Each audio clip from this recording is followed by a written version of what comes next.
Here we go. The MK11 Pro Competition Intercontinental Finals. EUS. Mirko versus VL. It's going to be Scorpion versus Liu Kang.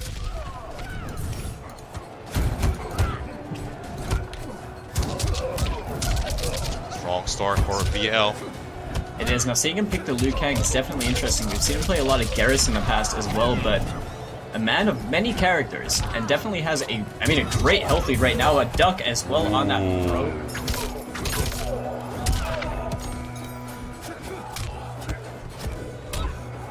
Okay, great throw Tech escape as well. Wow, what a start for VL. The 8th seed coming into this tournament.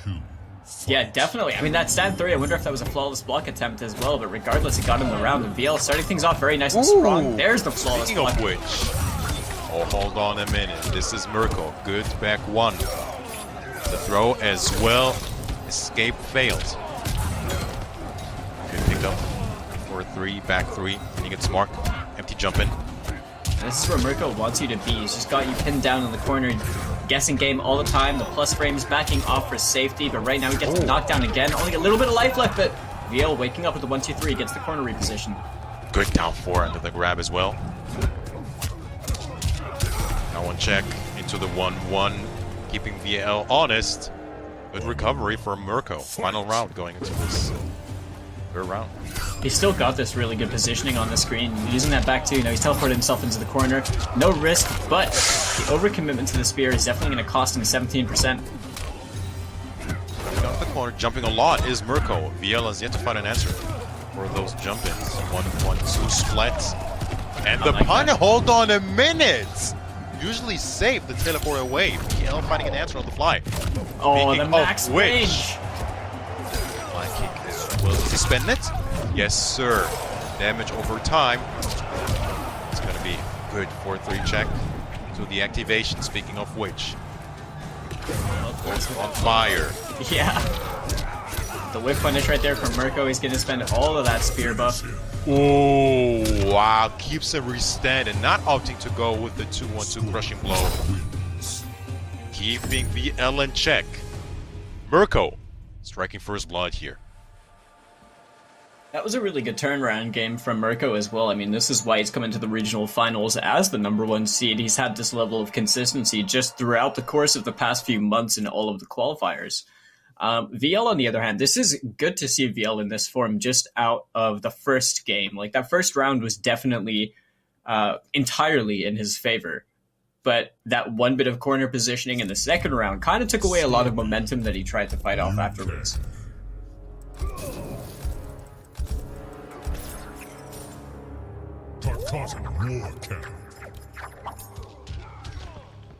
The Liu Kang pick definitely working out for VL right now. You can see it's comfortable.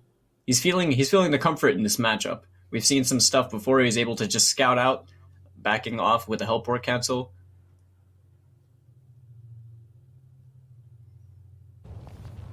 Round 1, fight. Game number 2. Sticking with the Liu Kang. Yo, the pokes. Mirko trying to be a bit disrespectful right at the gate. Good way to try and challenge the 1-2-3.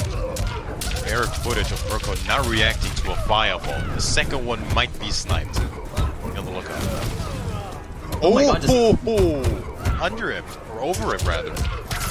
I mean, VL is incredibly lucky that Mirko only got a back 3 on the punish over there. Right? He dialed straight into bicycle kicks in the corner. Yeah, that was a funny situation for sure. VL is getting clipped quite a bit. I think he's looking for a throw tech. There was no throw. Might be VL known to be quite a defensive player as well. Mirko, a little bit of both. Not afraid to make a few forward plays, but VLJV going to confirm into that bicycle kick. Knocks Mirko into the corner, and the back grab is going to do it. Keeps him in that corner as well, but Scorpion's only going to stay in there for so long. Well said. Those fireballs are going to be good in that range. Beautiful reaction from VL, punishing the teleport. Yeah, absolutely calling out that option for Mirko. Outspaced on the back 3. Great read right there from VL. And the micro duck as well into the bicycle kicks. Doesn't have the KB loaded just yet.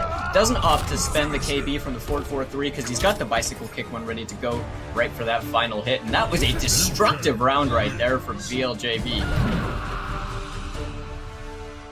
Mirko definitely pressing a button or two too many, getting clipped by almost everything, and that 4-4 sealed the deal. Impressive answer from VL. One apiece. Again, this is first seed in Mirko versus the final seed in VL. Barely qualified, definitely had to put in the work in the final week to even be here. And he's bringing it to the first seed of the Pro Competition EU West. Now what's it going to be? He is. Now, VL's definitely, I mean, like, he was playing other characters in the past, but we do know him to play so many different characters as well, so I think over here he's probably spent so much time in the Hyperbolic Time Chamber just preparing for this, knowing that he would have to fight Mirko, right? So there's probably a lot of thought that has gone into the reasons of why he's picked Liu Kang in this. But we're seeing it really kind of come to fruition. You know, he's playing really well. We're at 1-1 right now. The score is even.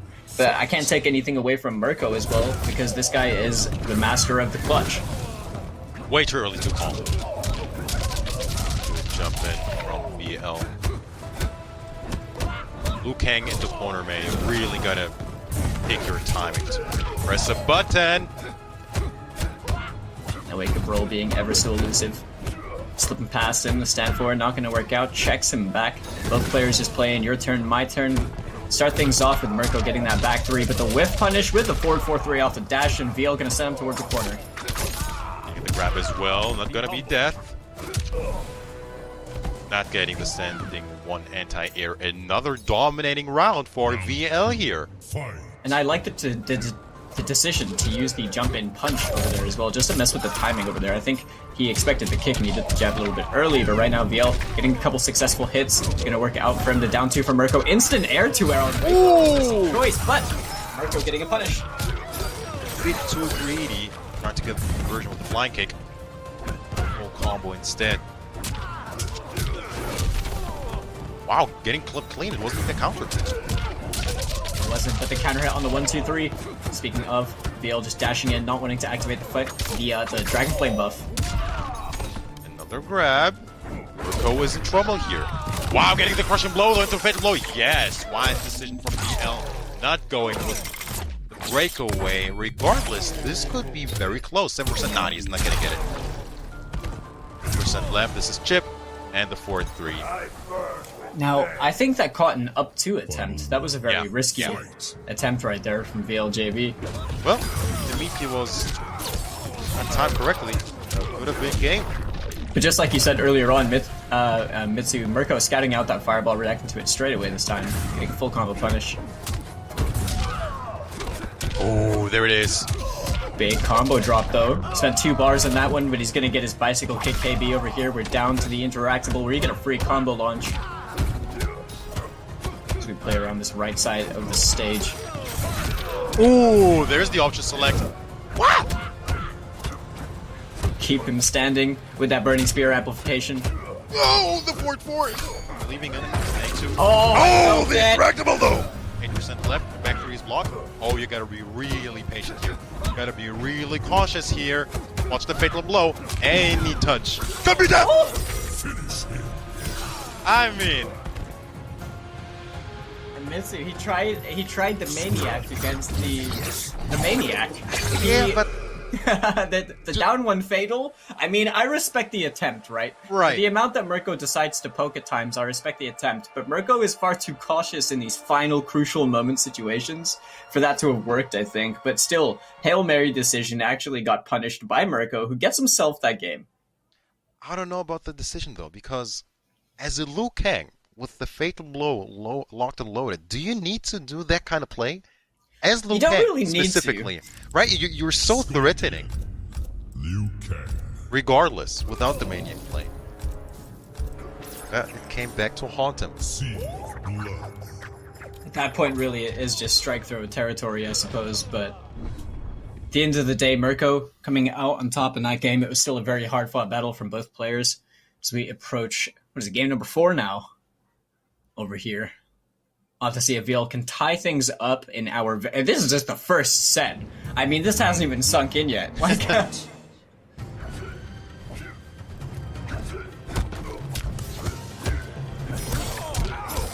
Great whip punish right there from Mirko, starting things off.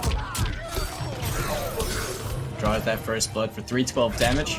Choosing to back off a little bit over here as well. Just take these straight hits, activate that flame buff, and play with the spacing.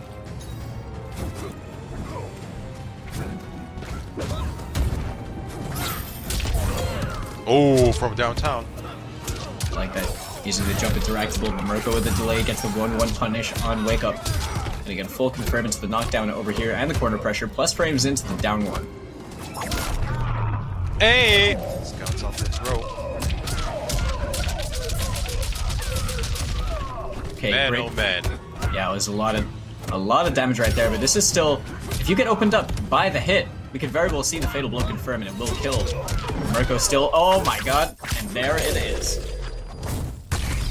This was a very important round for BL because he got the down 2 crushing blow out of the way. Don't want to waste it just like that. Or having used it Round 2. in vain, really. Fight. BL fighting back. And he is, but he's gonna have to close out the game. He doesn't have that Fatal Blow now. He doesn't have the down 2 KB. He does have bicycle kicks. Mirko, on the other hand, tries to react. Fireball is not gonna work out for him. Swiftly punished. Too late. Crushing blow is now locked and loaded. 1-2. Wake up jump is gonna be good. Oh, the Down 2. To what though? Oh, overextending again with the teleport. Are we seeing potential nerfs? Over here, Mirko making a little bit of an uncharacteristic decision. He has no bar, can't wake up. Oh, he was trying to press for dear life. Not gonna work out. We have ourselves a match 5 to start off the Intercontinental Kombat EU West Finals. In a game 5, I mean, what a great way to start things out. VL has been...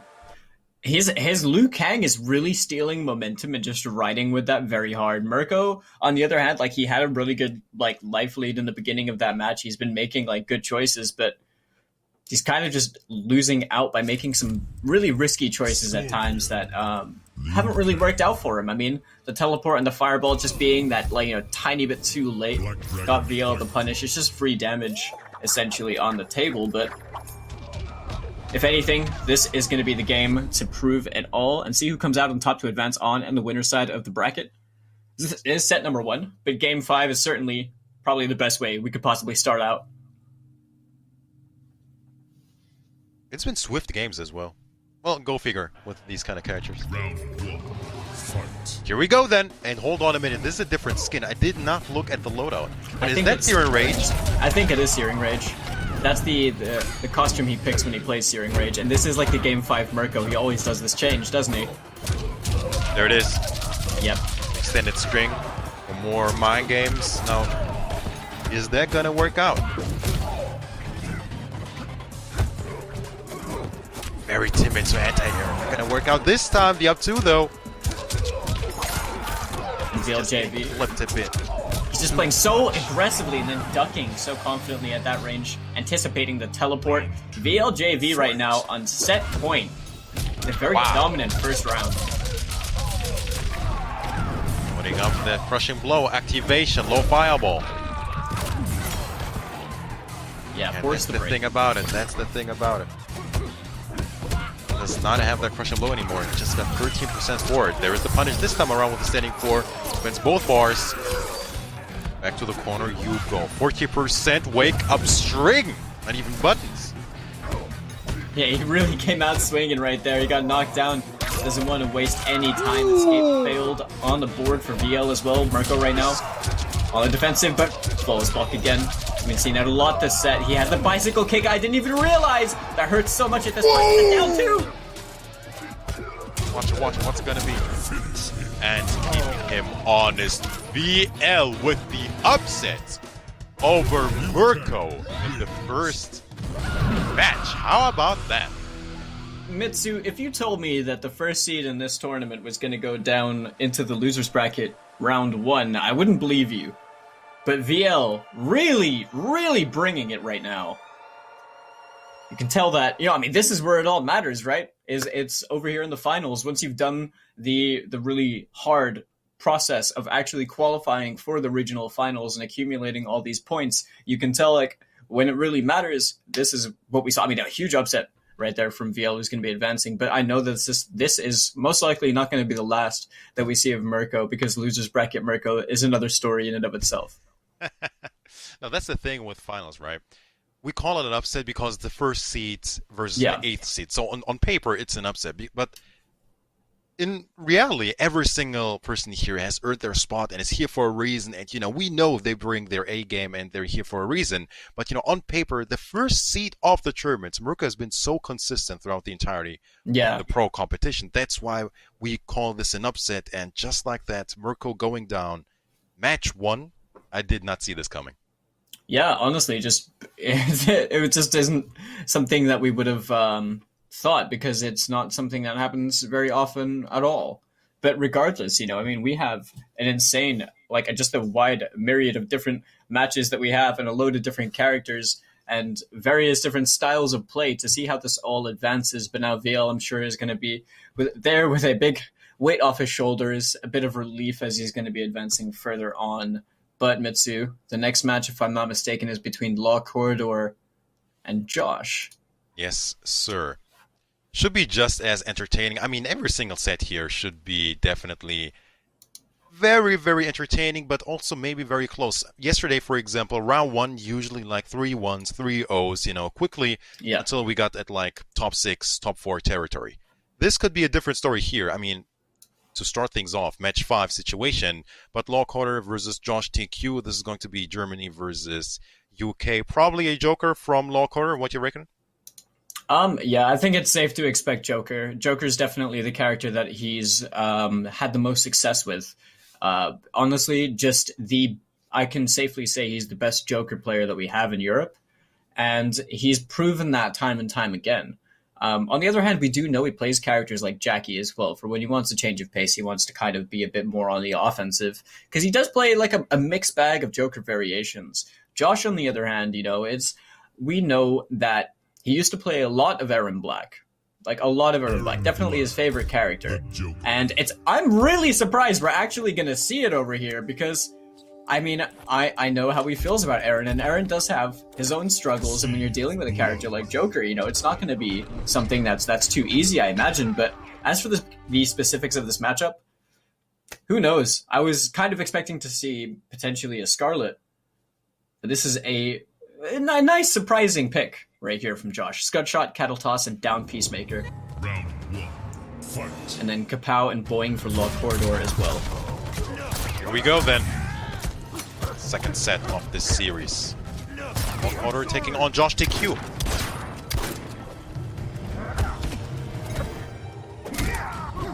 I'll save the day. Slowly approaching the corner. Spells trouble when you're fighting against a Joker. Neutral jump is going to be good. Straight into the compound. Side switch city. Not there with the punish. Yeah, entering some cash. Playing it very, very patiently. Hickett turning off that poke. But Speaking of which,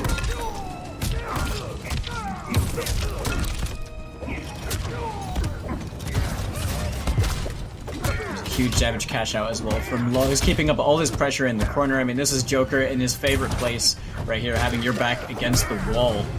And that down forward check right in the startup of the forward 4 is going to be all Law Corridor needs to take the first round. was somewhat dangerous with the Fatal Blow locked and loaded. Gotta be cautious throwing out all those jacked boxes.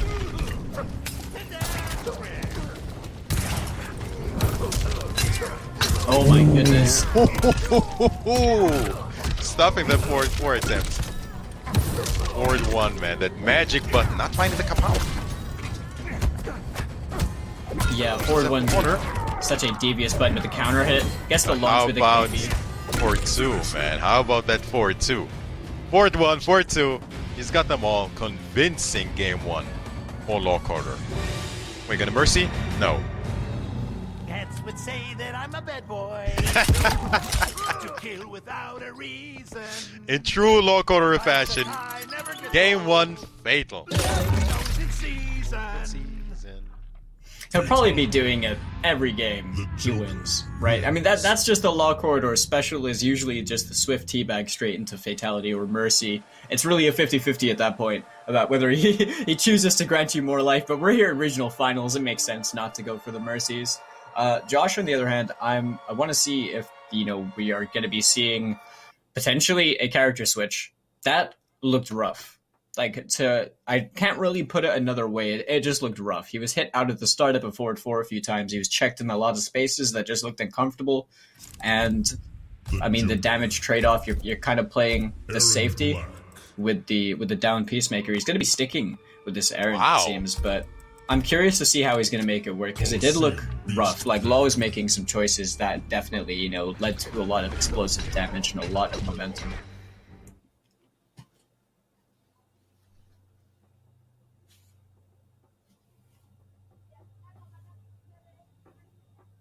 Same variation as well.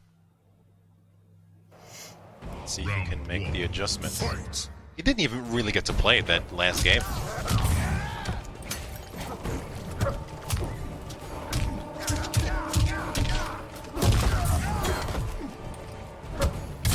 That's very true. Now, Josh starting off a little bit stronger over here, getting a nice half health lead, but the back 3-2 for Law Corridor. And the cattle toss from Josh is going to get a healthy, I think 17%. There we go, 170 damage right there off the amplification on that command grab. Neutral jump was almost good. Scott shot though, stopping that boing. Oh, definitely a missed input. That was gonna be a forward 1, not a back forward 1. Yeah, definitely. Like, off the jump in, I'm sure he just wanted to keep that pressure going, but Josh managing to get the punish. Gets himself this first round, which is a nice change of pace from the happenings of last game, if you're Josh DQ. Why you can punish that with a slide? I don't believe you can. I think the slide startup in this game is a little bit slow.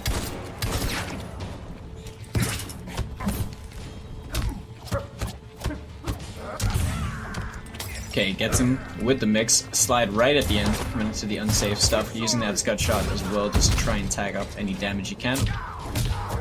Nice. There is the anti-air. He's been jumping a lot.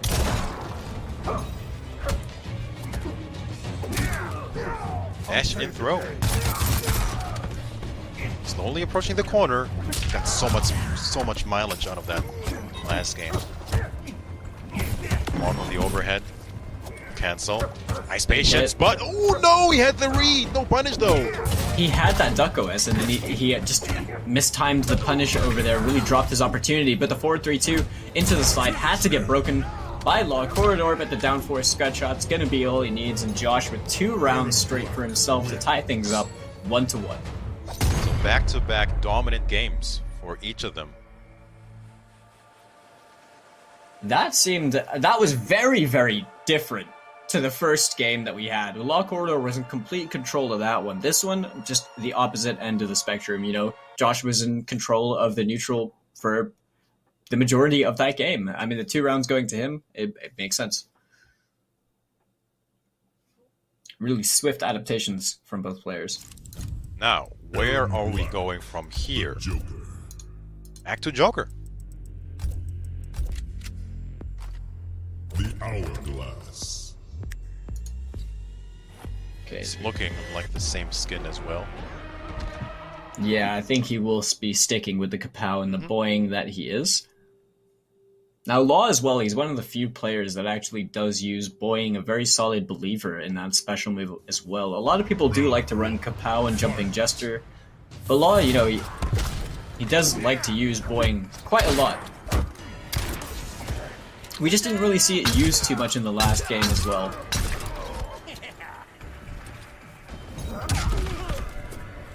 Finally, forward 4 hitting its mark. Oh, cheeky, tried to get the KB as well. Another throw, no fear from Law Corridor. Not afraid of the neutral though. Okay, the flawless block and punish, good match of knowledge right there from Josh. Has low corridor in the corner. Ooh! I'm very surprised that wasn't a trip guard from low corner. Another throw! These are adding up quite a bit. Now this is Corner City. This was his home. Game 1. Really was. The breakaway over there just in case there was a 1-2-1 attempt, but the 2-1 into the Jack in the Box is going to be all that Law Corridor needs to start things off with that forward one meaty. And gets the round for himself. Josh really needs to fight his way out of the corner over here because you can't give Joker this position. Just like that, reverses it.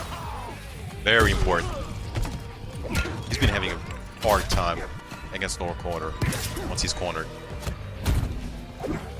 I think that's really just, you know, comes with the territory of being cornered by Joker. When you're dealing with a character who has tools like that in the corner, it's really difficult. 21%, just like that. So yes, down 1. There's the cancel. Now, does he opt to spend it? No, not just yet. Not just yet. Jump in is going to be good. Cutting out that breakaway once again. Going into the jump in. Surely spends it now. Will he do it? He will not. No! It won't kill. I don't think he wants to use it just now. Whoa! Good pickup. Not gonna be dead, I think. Yes, it is. 23%, just like that. That dynamite really does a lot of damage at the end, doesn't it? Like, you often forget just how much it can actually do. But the dash in for 2-on-2 gets the KD launcher right over there to start it off in this round, the final round. Oh, breakaway as well. Available 41%, just like that. For one gunshot, mind you. Did an astronomical amount of damage right there, but you can see Josh using that back for the sweep just to check in the drop kick as well in the neutral. Long corridor trying to open the space back up and dash his way in. Gets the 4-2-1. Beautiful. Oh. Oh no, wow! Finishing the string, 3% left, and this is trouble. Hold on a minute. Actually decides to boing his way in. Back to slide. I'm very surprised by this play from no corner. Just chip damage. Oh my goodness. And that's that. That is that. There was no breakaway available for Locker. I'm highly surprised he went with that. Because Josh TQ was ready earlier with the flawless block. Well, that was nothing short of godlike. Yep, I understand. Just, yeah, let the fatality block after that one. That's a pop-off. Like, I mean, first off, it was a really good comeback. Secondly, getting a punish in that clutch situation the way that Josh did. I mean, I don't even know if I can... It's not like Law necessarily did anything wrong, you know? It's just... That was just really good matchup knowledge and composure and discipline in the situation to take that game. But he is going to need one more to advance on in the bracket.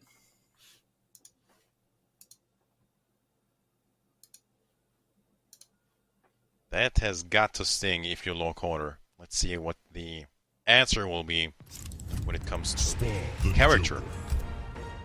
Nothing whatsoever. Sticking with Joker. I mean, evidently, it's working. Like, you know, yeah, knowing low corner, he has multiple characters, but believing in his Joker for the time being. I truly don't think there's a reason to switch off of Joker over here. Right. I wonder if he's getting the full utility he would like out of Boing, but generally speaking, it's not like he uses it sparingly, I think, but he needs it when he does, when he chooses to use it. But either way, the Kapow really being, you know, the main part of this variation being that 2-slot move, being such an easy access to damage on the successful confirm. Being wise to it this time. Dash and throw. That was really, really well spaced. Forward one right there, the whip punish from Law Corridor. Gets the breakaway from Josh and later tries to get a punish. Oh! I believe. On block. Jumping into the corner, but the forward one, Sousa 4-2 is going to be good. Gets the side switch as well. There is no breakaway for Josh TQ. There is not, but the wake up down one. Utilizing Wake up Earth down 6 one. frame. Not afraid of the forward one bit. How about that? Realistically, he needs one more combo with the Fatal Blow locked and loaded. That's very true, Mitsu. That's all he's gonna need. Ooh! The same thing. One clean touch that can do. How? Just getting clipped by the standing 2 straight into the Kapow. Very annoying button to get hit by. Probably got checked on the movement right there, but it gets the punish this time. Oh, messing up the getting punished for it. Gets a grab instead. Back into the corner you go. This is Lock Harder. There it is again. So stubborn. Josh TQ is ready with the punish. Taking away a lot of that free pressure that Joker would normally get if someone were unable to flawless block that, but we're seeing good and great application of this matchup knowledge from Josh TQ as Joker. From Law Corridor is trying to fight his way out of the corner right now, walking him down slightly, changing up the timings, gets the hit with the 4-2-1. Interesting. Double boing. Not sure what that is all about. That was an ugly confirm, but I'm sure he had a reason to do it. Yeah, it doesn't armor break, so I don't know. Yeah, he's being wise to it this time, not spending it. And the down 4 to seal the deal. How about that, Falcon? Another match 5 here. Well, we have an incredibly, stacked bracket over here for the Europe West, in the IPK, but to think that both the first sets would come down to a game 5, I would like to think that it's surprising, but truly, this is as close as we could get between all of these players that we have. I mean, it really is just, a slugfest over here in round 1. But Law Corridor, tying things up 2-2 to see who comes out on top to fight off against VLJV later on.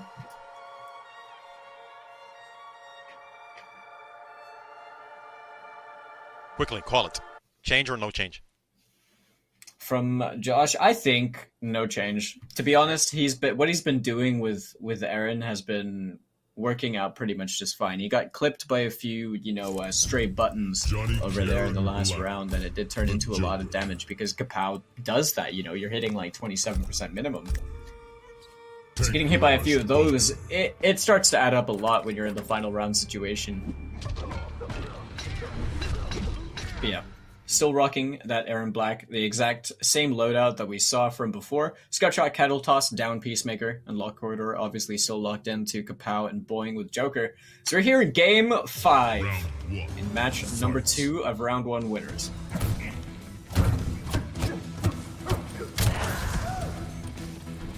Wow. 4, the assets, the Boing, and Boing. 4-1. Look at that range, Falcon. The demon button right there, the forward one being such a far-reaching mid.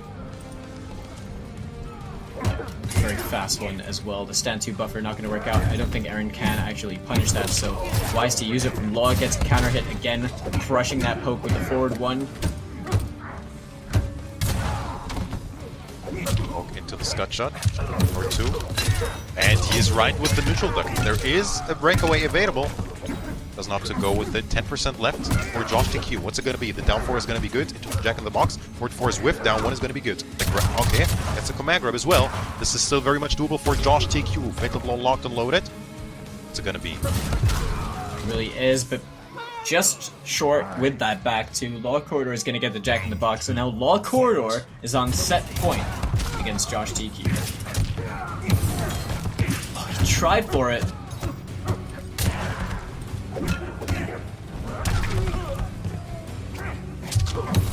And again, Law Corridor has been reading these throw attempts so perfectly every single time with this neutral jump.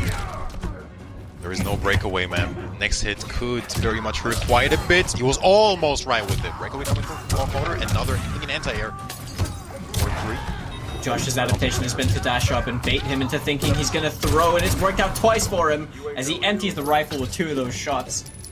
Rather, has 6 bullets left, emptying out the rifles. But we're here in the last round, Mitsu. I'm already losing my marbles. Like, it's been too much. Final round. The 4-4. 4-2, excuse me. Anti-air. Lock. He's trying to... He's going to go for the grab. Josh TQ being wise to it. What's it going to be? Full screen presence, but just like the Joker's movement, man. Getting clipped. Emptying the rifle now. That shoulder check Walking up into the jack-in-the-box of here, but Law inching forwards, gets that forward throw as well, 13% on the board. Now Law quarter. No fear. Now another throw! Man, this can come back to haunt him. A 1 down 2, man. I think he tried it again. No, Peacemaker is gonna be good. Not getting clipped by the forward one this time around. Good block on the low. Another throw, man! This guy and his guts barely in fatal blow territory. 31% got shot into the acid. Yeah, now this is a really crucial moment for both players as we're approaching fatal blow territory. Josh only needs to block a couple hits or get hit by one to get that fatal blow. Oh, there it is. There it is, Falcon. 1 back 2. This matchup is going to be good. Double fatal blow. 1 cancel into the grab. Could be death. It could be respecting. Anti-air. The low. Time is becoming a factor. Look at it. 6%. And this is going to be done. The 4-4 to catch the wake-up roll. It's going to be Josh TQ after a grueling match number 5. Wow. Well, with 5 seconds left on the clock and ending it with a double drop kick, of all things, what a great way to scout out that back roll attempt. And Josh clutches out the set, takes it over Lock Corridor, who is going to be dropped down into the loser's bracket in round 1. Now, that is also a very tough spot to be in, you know, joined by Mirko down over there. But, I mean, these results right now have been crazy. These sets have been insane. And we're just only partway through round 1. It's very early in the day, still very early in the tournament, but how about that? Back-to-back match 5 situation, final round situation, but I think that Law Corner didn't really look at the time because the second Josh TQ had that life lead, he didn't even need to go with the back-to-back 4-4, man. He was in a good spot.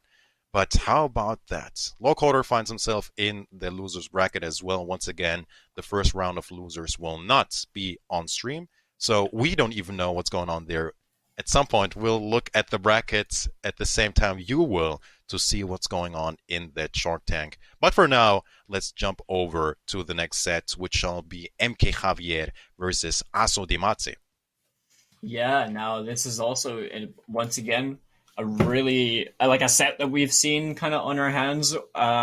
I feel like a few times, but most of the time when we see Asa Dimatse playing against Scorpion, we usually see him playing against Mirko in the winners finals portions of either the Open Series, the monthly finals, the Intercontinental Combat, whatever it be.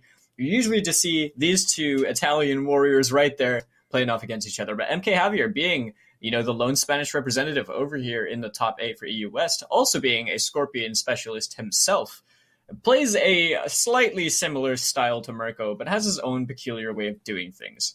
We shall see that in just a bit. Maybe it's going to even be a spawn, so let's see as we try to get these gentlemen sorted and into the lobby. But before we get into the match, let's quickly give a big thank you to Astro Gaming, the official audio partner of the Mortal Kombat 11 Pro competition. Our audio has been powered by astrogaming.com, so if you want to see the available products for the PlayStation, go ahead and visit astrogaming.com to see all the official licensed products available right now. But they went the extra mile with the support as well. Every single champion from the regional finals will get an exclusive regional champion kit with the white Astro ID headset, of course with the mix amp, the hidden MVP, custom tags with champion on them, custom MK11 Pro competition windbreaker as well, and some comfy joggers. Big thank you to Astro Gaming.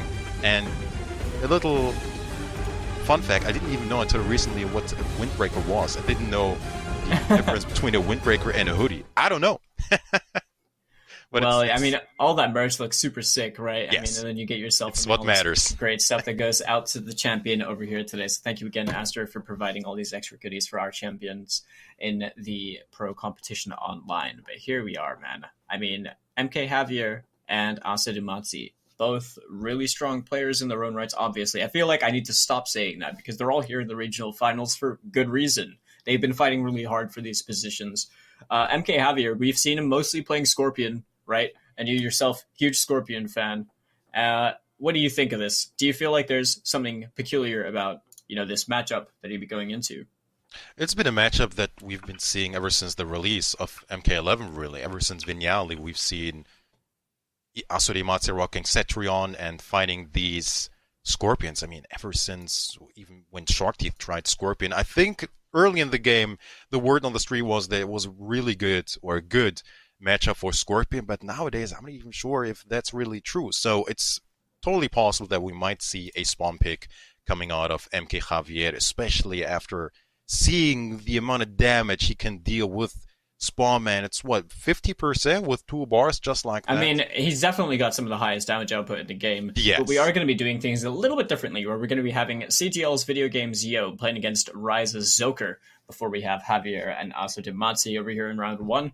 And, you know, I mean, VGY, no introduction needed, really. This guy has been making a name for himself since MK11 really kind of like dawned upon us. Went to a few offline tournaments, did really well, and then has just been a monster, you know, demolishing Europe in terms of tournaments that we've been seeing since Mortal Kombat 11 has really kind of, you know, started to evolve, and we've been seeing his name very frequently over here, one of the top seeds coming into the regional finals. Zoker, on the other hand, now this guy can never be slept on. A Cabal specialist, but ridiculously good and consistent at this. We've seen this guy in top 8 how many times, Mitsu? How many times? One of the 3 Italians we always see in these top 8s in our side of the world, between Mirko, Aso Dimatsi, and Zoker, and he's one of these 3 right here to represent his country and display to the world just, you know, how scary Cabal can be even without Slight Gas.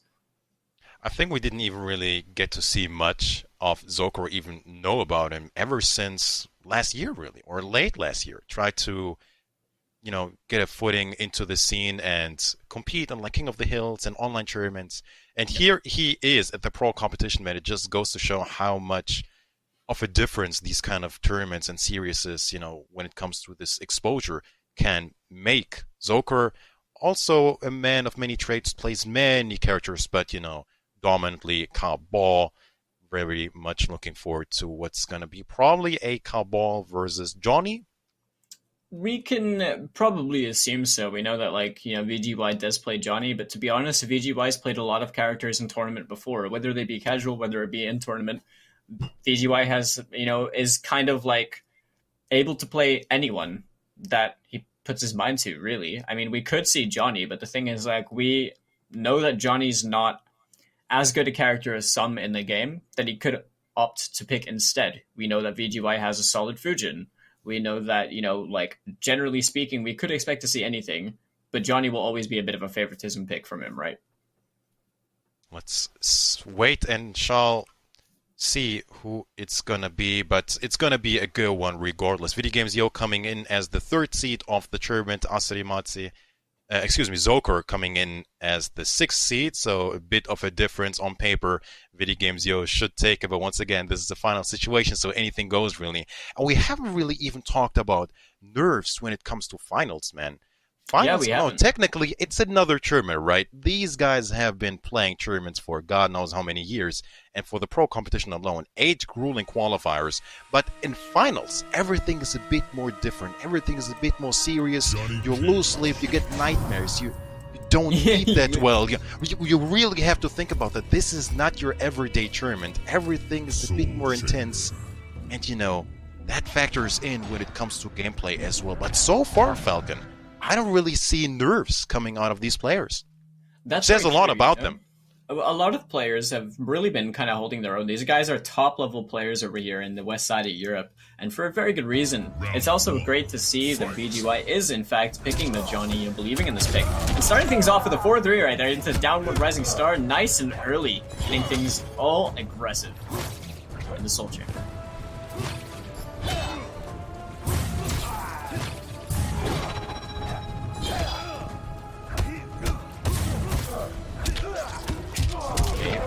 Out the backwards movement with that 4-3. Tried to get a challenge with the air to air on the buzzsaw. You can see that throw escape straight away as well. The defense looking just as good as the offense from VGY.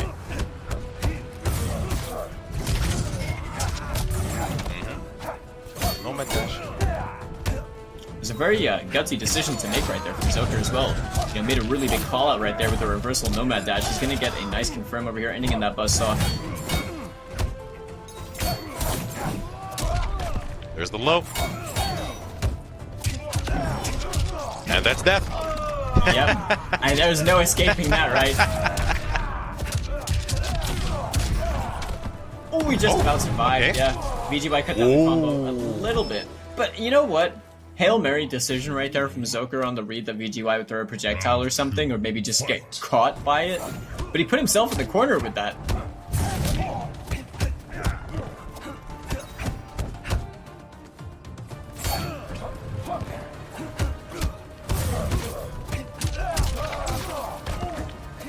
Zoker getting opened up here. Clean jump in. Stuff there. Zoker, everything is working out for Video Games Yo right now. The punish as well. Off the flawless block on the wake-up attack as well. VGY right now just being an oppressive machine, keeping Zoker in this corner and not even letting him out. Gets the whiff punish with the 1-2-1 into the shadow kick. And yeah, that all kind of stemmed from using the fatal blow the round before that. Crazy, like the bits of decision making always, you know, kind of play a factor in the overall course of the match, and VGY took maximum advantage of that positioning with all of this relentless pressure in the corner. So Video Games Yo striking first blood here. The third set of this round 1. That looked rough for Zoker. It really did. I mean, Zoker seems kind of it seemed overwhelmed over there. Like, you could tell he was trying to make he was trying to just play at his pace, but VGY denied him from being allowed to play at the pace he chooses. He was always ready to kind of, you know, switch it up, make it a lot faster or slow it down at any given moment. But he has switched over to Slight Gas now, so he's not going to be rocking the dash cancel or the low hook. Instead, Slight Gas hook grab, you know, the very popular variation for a Cabal. Very annoying variation, rather. Let's see an effect. See how it works. VGY with that point advantage at the moment, trying to fish with that back three, the down one rising star.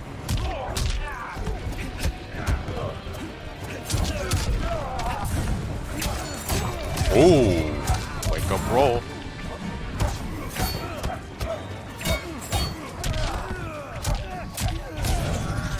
Beautiful pickup though from Zoker. Yeah, that was a really nice confirm right there. 28% gets the knockdown. The escape failed as well to boot. There's a strike throw situation if he decides to use the throw KB to get the first round. Which would be a good situation, really, and a good decision, especially against him. Just, okay. It will be. But, I mean, even then you can see VGY text backwards to deny the throw KB. Yeah, had to break against the Shades because that was going to restand. Good decision by Zoker, and the down one check to avoid the throw. Scary down one there. Round 2. Working out for Zoker. So the variation change, working out so far. I feel like his decision making is also slightly different. Like, his decision making is more rooted to challenge a little bit more in some respects. Like there, the wake up down one from him. He's using the Slight Gas pretty minimally, in all honesty.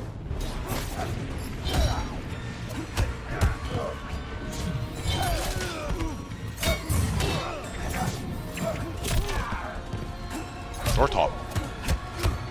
Yeah, catches him with that overhead. Now he's got him in the corner. Zoker fighting his way out. Throw escape from Video Games Yo.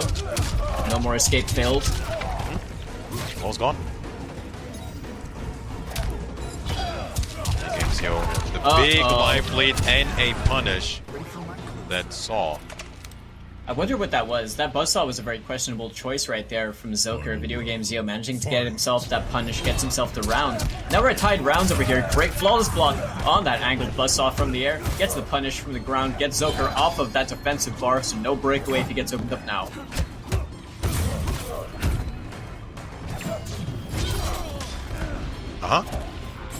Afterwards, escape failed once again. Important going into this final round. Really Great is nice. pickup though. Now one DP.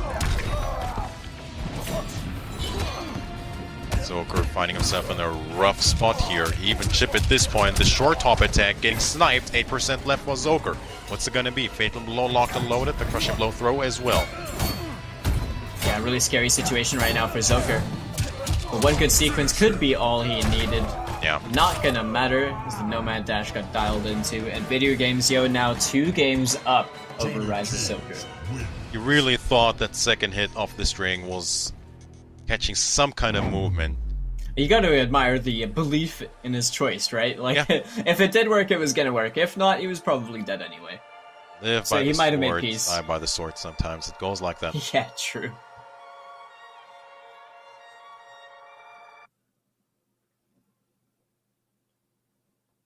Now, where are we going from here? Once again, we talked about it earlier. Zoker, being a man of many characters, what does he bet his tournament life on?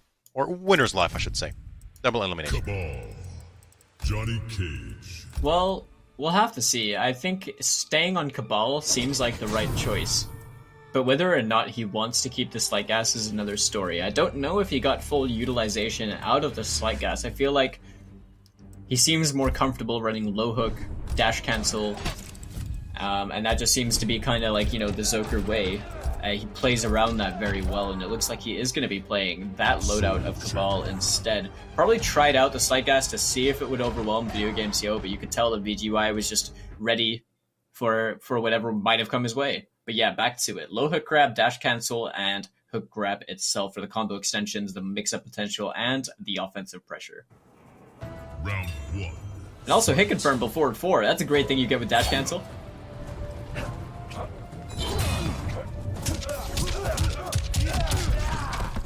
Anti-air straight away to start it out over here in this round. VGY tried to go for the tick grab challenge straight away by Zoker. Throw escape. It's already getting a bit hectic over here in game number 3. Good cancel. Games Yo not challenging the cancel. Yeah, didn't want to. Signal button hit confirmed, but that grab wasn't whiffing. Video Games Yo capitalizing. Okay, the back 3. It did connect. I like that combo. Gets enough damage to kill with the pissed off ender. Now Video Games Yo is on set point, looking to advance on in the winner's side of things. Fight. Over here in the EU West regional finals, but Zoker has a really big journey ahead of him if he wants to try and win this set. He's going to have to make a reverse sweep happen from the final round.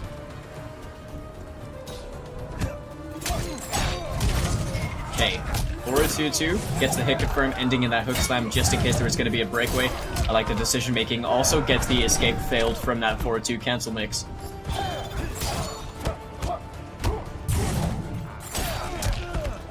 Another escape failed.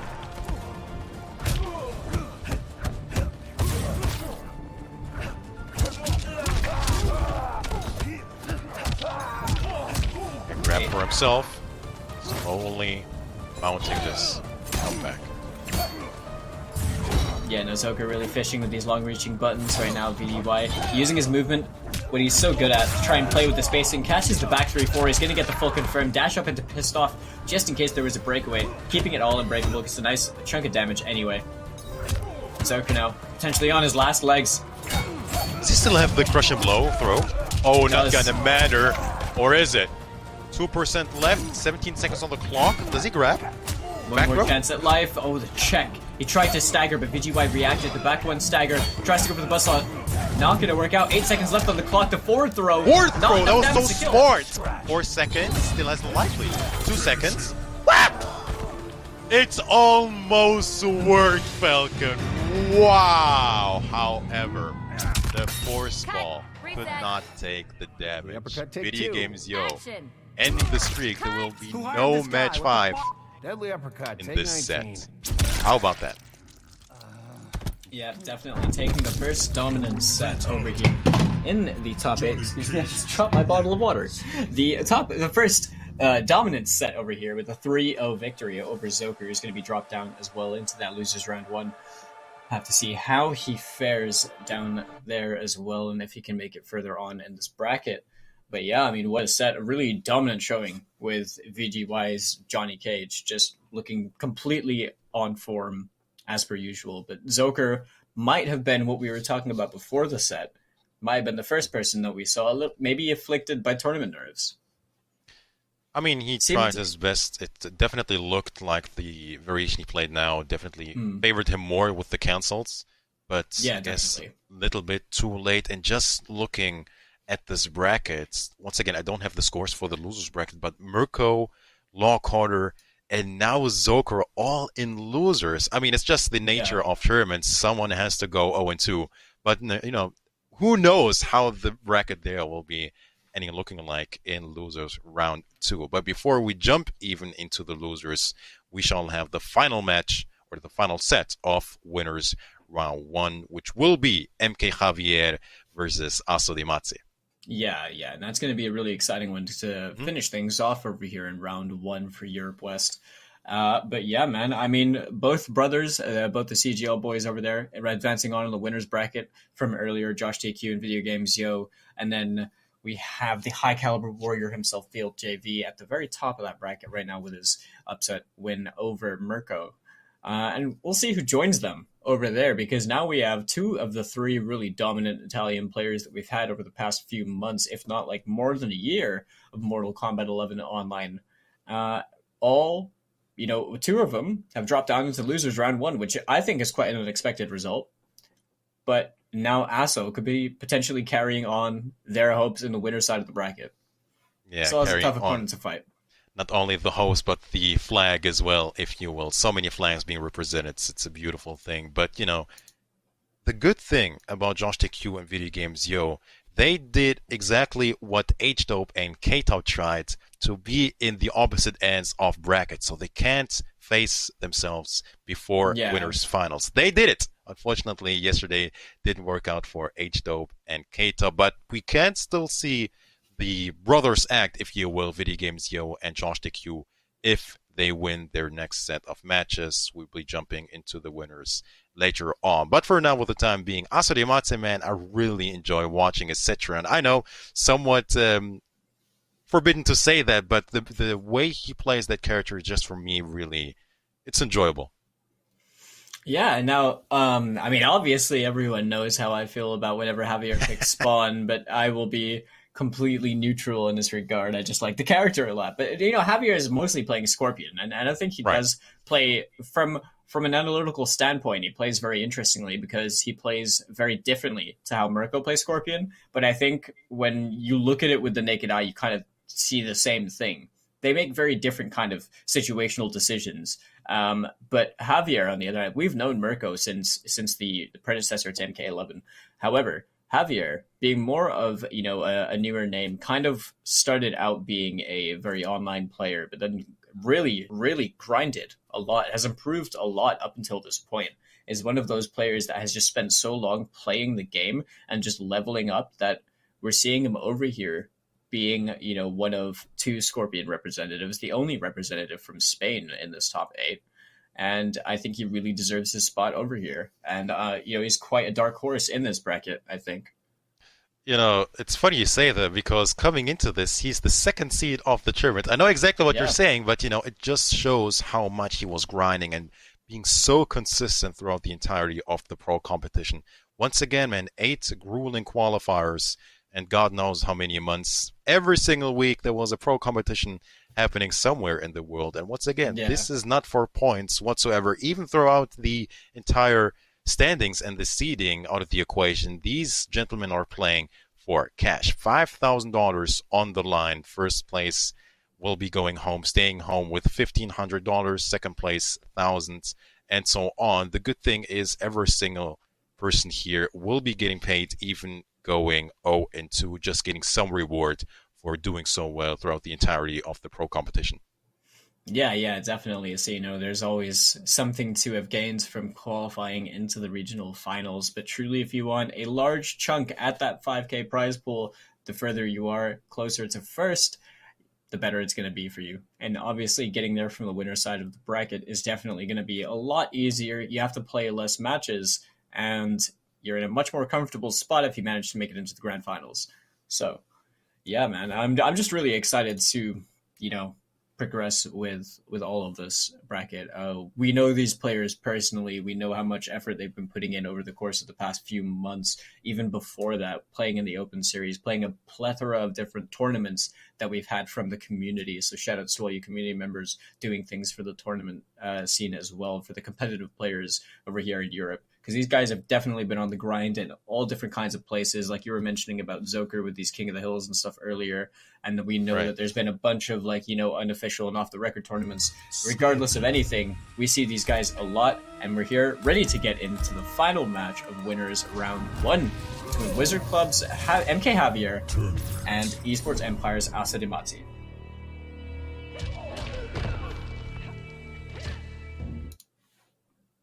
Well then, I guess no spawn for the time being. It is indeed going to be Scorpion versus Cetrion. To be fair, as expected, I guess. Yeah, definitely. So Helport cancel, Burning Spear for Javier. No introductions. We don't need no intros. Aso gonna be rocking the Cetrion variation that, is the most effective, really. H2O port right out the gate over there on the spear. You have to think, is that with a read or is that a reaction? Because that was instant. Good challenge attempt, counter hit with a 4-3. Javier getting a throw, trying to get something started over here.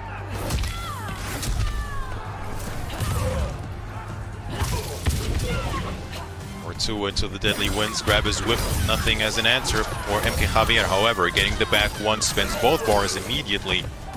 42% just like that. 2-1 is going to be good. Plus the 1-1-2 into the grab. Dominating first round for MK Javier. Cornering Asadimati as well. Well, we all know off to teleport. We'll see how long Aso actually ends up staying in the corner. A teleport out could be a little bit too predictable. You can see Javier's just kind of waiting for something to happen. Didn't react to the teleport at that time. We'll hear a reaction from Asadimati instead. We're seeing Javier use that back two, trying to back off in a neutral using a helport cancel with the 1-1 checks. The down 1, down 4 from Asadimati, who's going to get that back throw as well and send Javier towards that corner. Burning Spear. And the teleport. Classic.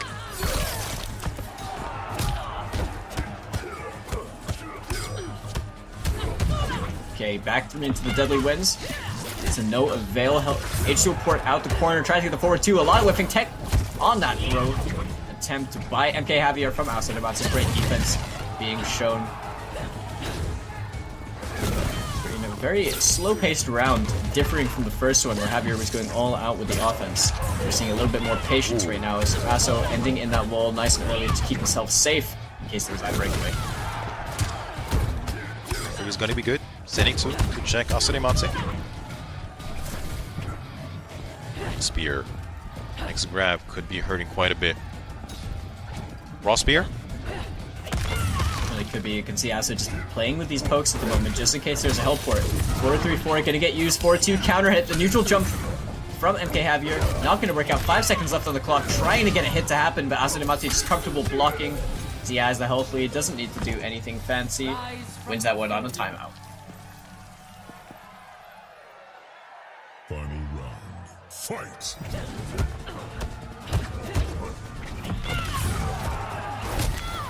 I think the tempo right now is going in favor of Aso, but right now we've got MK Javier with the back-to-back throws. Has the escape failed to work with as well? The 1-1. Oh! Back-to-back, trying to react to that throw. Wow, there with the punish, yes. Cancel is going to be good. The empty short hop, little fakey fake.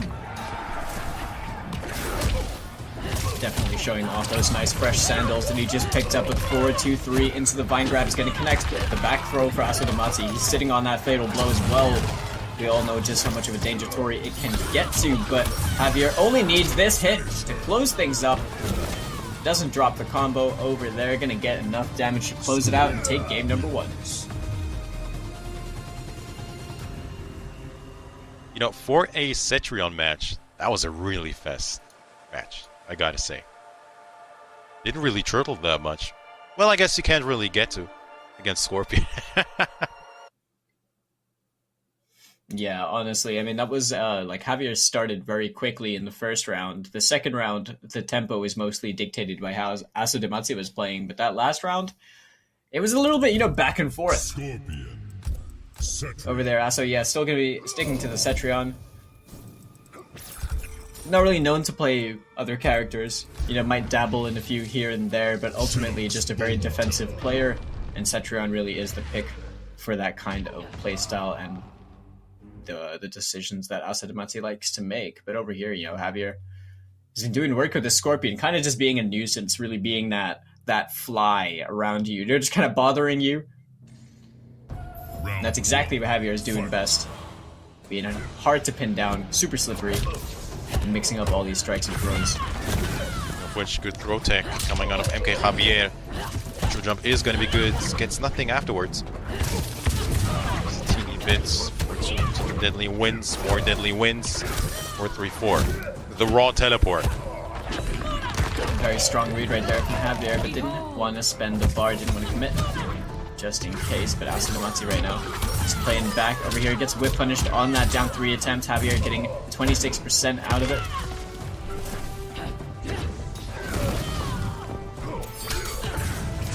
Back 3 checks, we're approaching a fatal blow territory for MK Javier as well. Oh, didn't work out this time. Just is standing 1 as a punish. Dropping a lot of damage there. 10% left for MK Javier. 3%. Just in chip. Hell's Wrath, stuffing the teleport attempt. Asurimatse. Needs to be more in control here. It was an interesting idea as well from Javier, because the double dash teleport actually was pretty clever in that situation. She's a little bit too slow on it.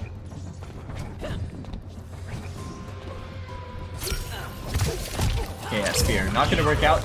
Asadamati, magic knowledge, max range punish with that 4-2-3. Oh, the pinata. It wasn't even a punish. It was not recovered instantly from that one, but gets the elbow to the bridge of the nose. That one really hurts. 1-1. Send it back around with the spear. Beautiful punish, but there is no bar. Doesn't hurt quite a lot for it. 4 is going to be good. Shimmy, shimmy, and that should be round. Yes, but not the ender. And Javier has been really consistent as well. For as good as Asadamati's been with this confirms, Javier has also not dropped a beat when it comes to just trying to maximize the most he can from any given situation and these hits. Capitalizing well with the damage output, but Asadamati keeps him standing, gets that 20%. The back throw just to mix things up a little bit, but there was no throw attempt. Throw escape attempt, I should say. Take grab. Tricky stuff. Back 1 into the interaction. 20%. Towards into safety. Beautiful punish. The 2-1-3 coming out of Asurimatse. So the vine grab, wow, 39%. Usually Asurimatse, or Setran rather, only get access to that damage with a fatal blow. Yeah, like the KB launchers are really the only way you're gonna get it, if not the fatal blow, right? Like the damage. But over here, Asadamati with a huge health lead right now. If Javier is able to play as explosively as he has displayed to us earlier on in the set, he could potentially have had a chance at taking it, but Asadamati being the, not to make any puns, the defensive wall that he is, and to overwhelm Javier on the approach right there.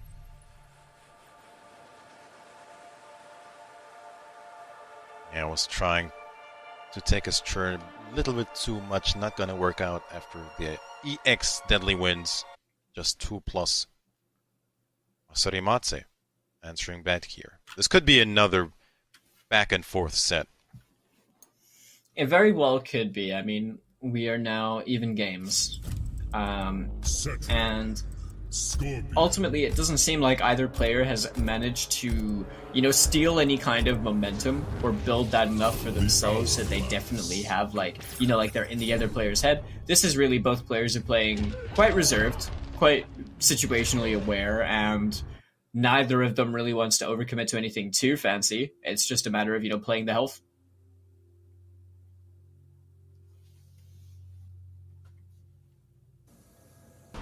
Round 1. So, straight rematch.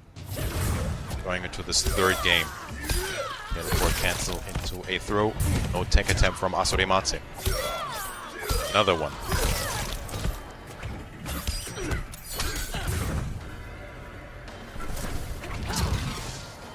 Okay, now Javier, he's got this healthy right now, and you can see he's just patiently waiting right now. He doesn't need to do anything fancy. Asadamati using these pokes to try and bait a teleport out of him. Not going to work out, though. You can see he only wants to use Spear at a range where he's not going to get punished for it, definitely. He gets himself out of the corner to the mid-screen. Asadamati going to drop that, but the throw not going to work out. Gets punished by the 2-on-3 KB. That sucks for MK Javier, man. Get the right idea. Just like that, health bars have been flipped as we have Asadamati with a slight health lead at the moment over MK Javier, who was sitting on a flawless up until that point. The 1-1 confirmed into the Vine grabs. The restand right there. The neutral jump didn't connect, but he's going to get a forward throw for himself. And Javier is sitting on that fatal blow as well. Wow, from that range, there wasn't even a kick. 6% left. It's just an uphill battle, especially with no time left. 17 seconds. Beautiful punish on the spear as well. Yeah, I'm just Flawless waiting blocking for it. for good measures. Round 2. Fight. For sure, just taking the guaranteed damage that he was going to get from anywhere on the screen.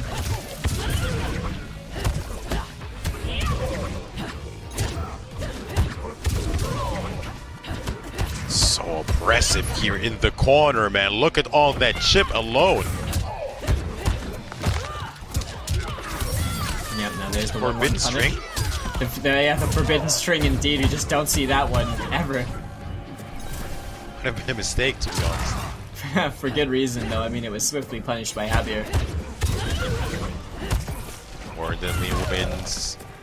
MK Javier on his back foot here. Let's make something happen. Stay alive. Back 3. Okay, he's gonna get that check, but that throw, it's too obvious. Palm strike to the chin from Asadamati, as he now has the advantage in the set. Getting that win, it's now 2-1 in his favor. Just seems to be too ready now. Is this the point in time where we see the other hell spawn, if you will? Maybe. I mean, Javier, he does play Spawn. He also plays Joker, if I'm not mistaken, as well. But over here, he seems currently at a loss for options. Asadamati kind of just had a lot of consistency in that game, and things sort of slipped through Javier's fingers. Scorpion. He's not getting any mileage, I feel like, off the teleport, realistically. Asadamati just being too ready. I mean, Ase knows this matchup inside and out, right? Playing with Mirko, like, all the time. There's going to be things that, you know, Ase is very much ready for and comfortable when it comes to playing this matchup. But you are playing against someone else, a different kind of player, playing the same kind of loadout. But over here, obviously sticking to Scorpion, still rocking that same variation with the Helport Cancel and the Burning Spear. We're in Shinnok's Bone Temple for a potential final game over here. And there's round 1. 16% with the Burning Spear active. Doing quite a bit.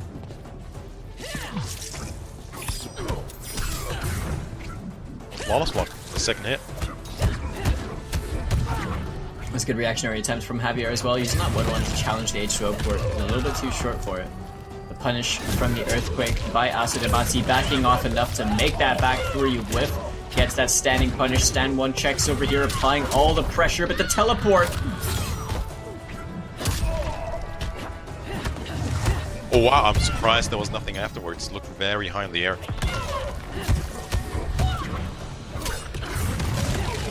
Okay, and punished again with that 2-1-3. Asadamati so ready for it. Forward 1-3 straight into the Vine grab, ending in the Deadly Winds, and that is going to be the round for him. We are now at set point for EE Asadamati. Fight. Escape failed.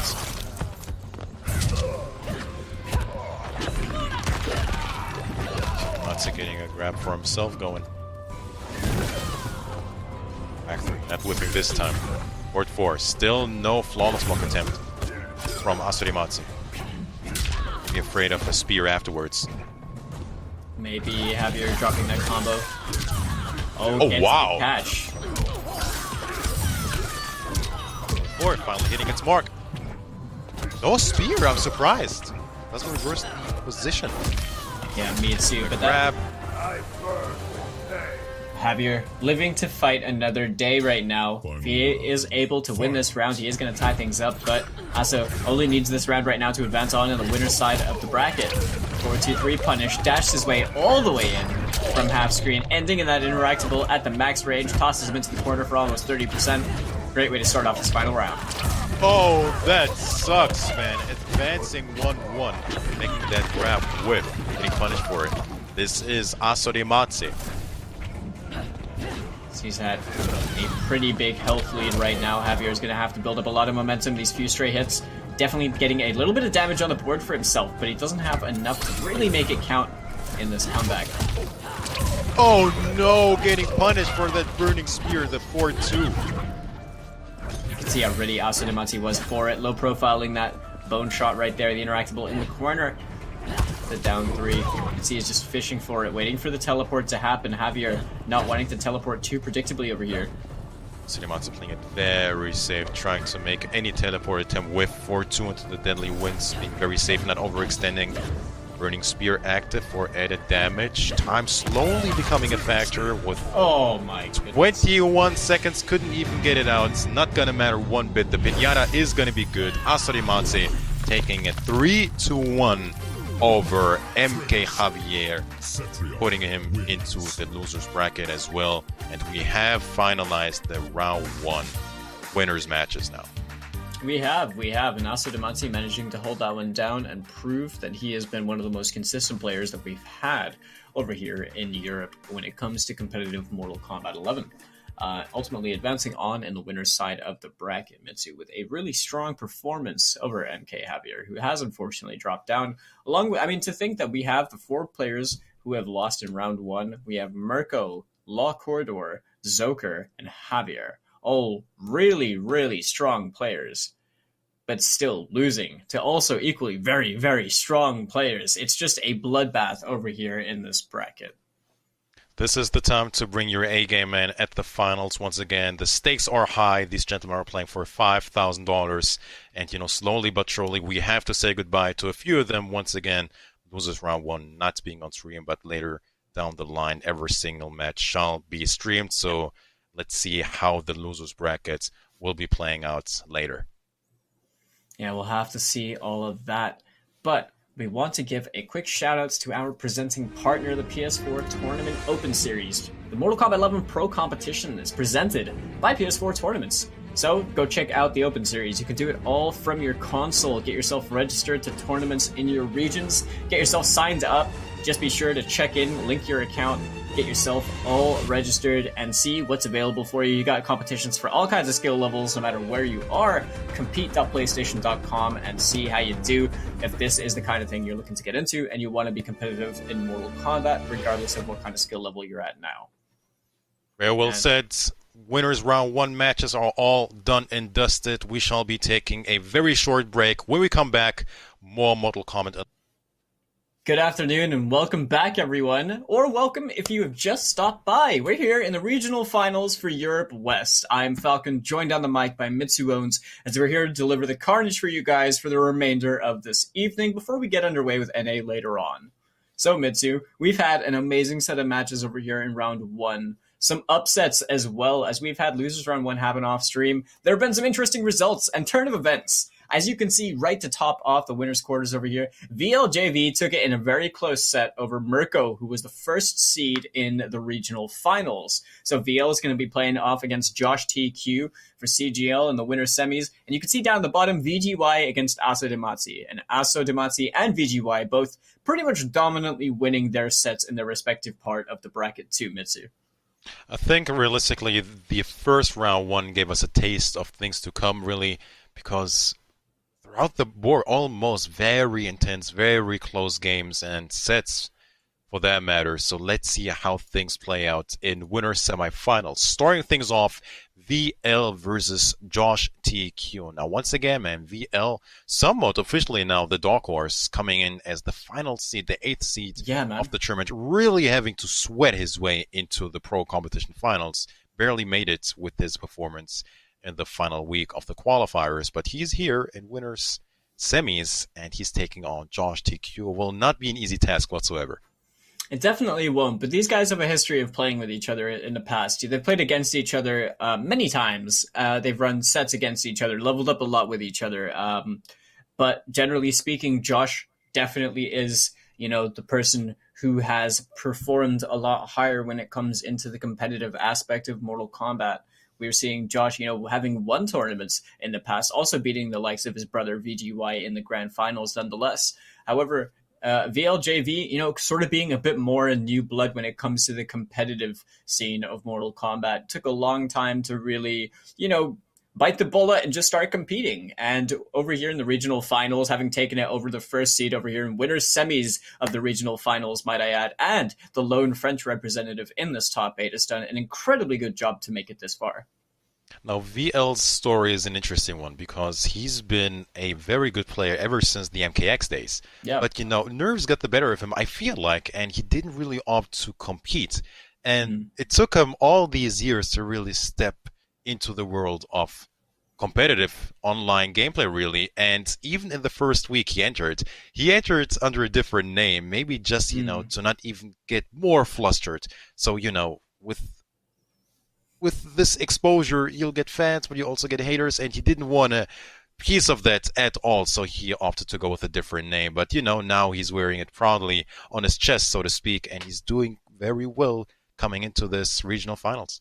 Just doing his thing, isn't he? And, you know, a man, he's like an encyclopedia when it comes to Mortal Kombat knowledge, when it comes down to frame data or just options or anything like that. Optimal gameplay, he's pretty much your guy. Like, he knows these things very, very well. But I also want to give a lot of props to Josh in general. As you can see, Raichu on the left. This guy has just been a monster, you know, kind of making a name for himself offline. But since then has just been one of the most dominant powerhouses that we've had in Europe. And he, like, is also going to be playing Johnny Cage over here instead of the Aaron Black that we saw last time. Whereas VLJV is playing Sub-Zero, unlike the Liu Kang that we saw from him earlier on this evening. Well then, Sub-Zero. Anything goes really with this character. Let's see how Josh DQ handles the mix. Winners finals. Talking about finals, I should say. Yeah, gonna have to win this one to make it into the winners finals, but definitely one of the victors gonna be making it there for later on today. The fourth row Oki to start it off. Veal backing off. Oh my goodness, he actually got the forbidden KB on the final hits.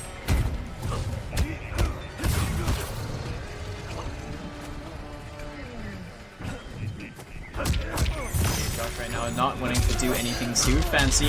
VL catching that back three.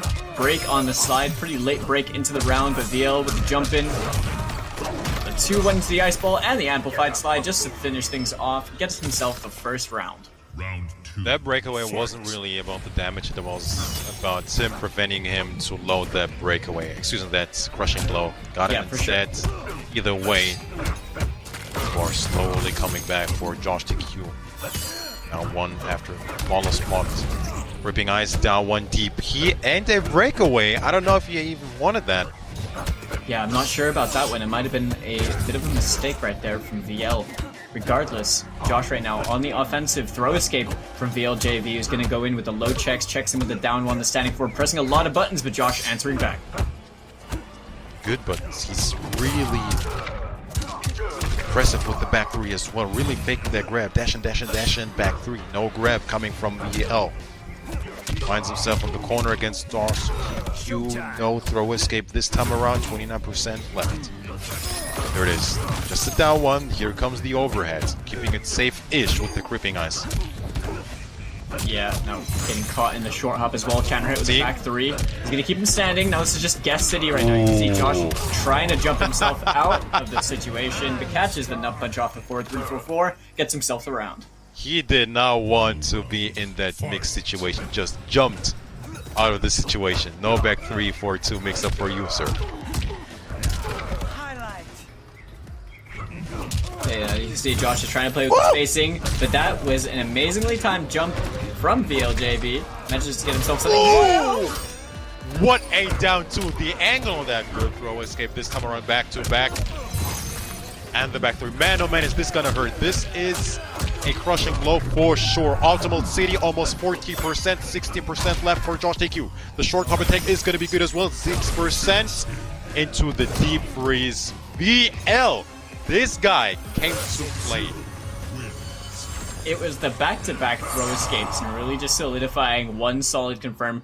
All he needed, I mean, sub in the corner is incredibly scary, but VLJV is playing out of his mind so far today.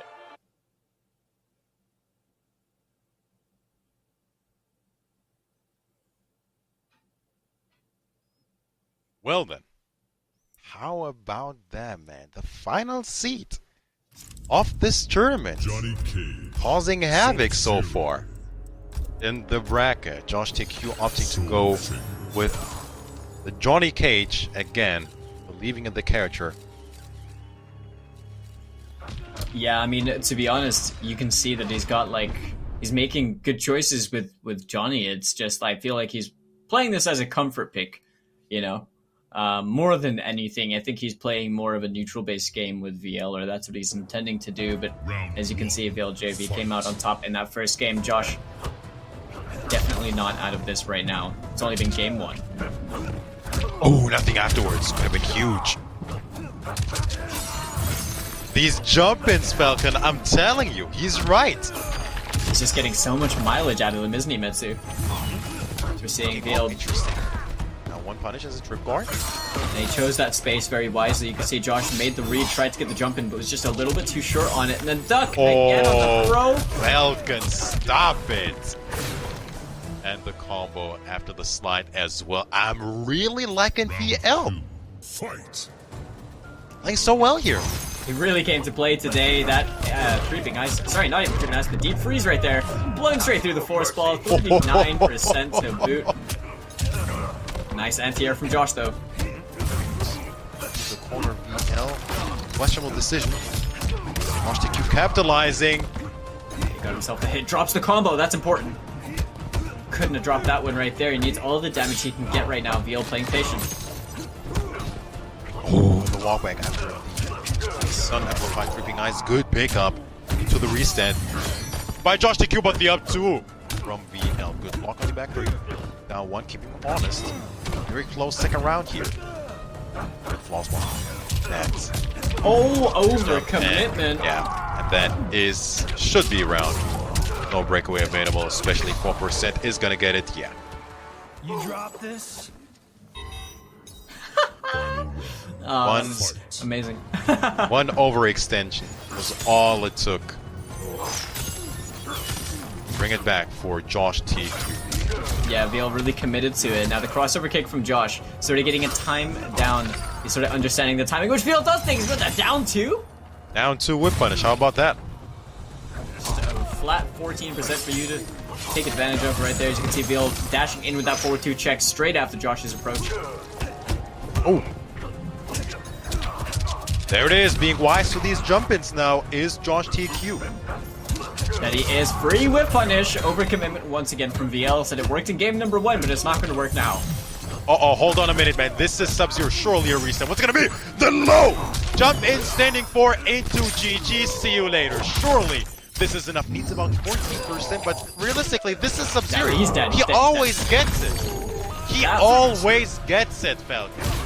That was perfectly calculated right there from VL. Also opted, for anyone that was unaware, the stand 2 being plus 22 on hit off the restand. That was a guaranteed 50-50 situation, and Josh guessed wrong. VL held on to the fatal blow just until he was in enough range to kill with that mixed situation. And just like that, VL, with what seemed like Josh was sort of making really solid adaptations throughout that game, is the one that comes out now at 2-0 over here in the winter semis.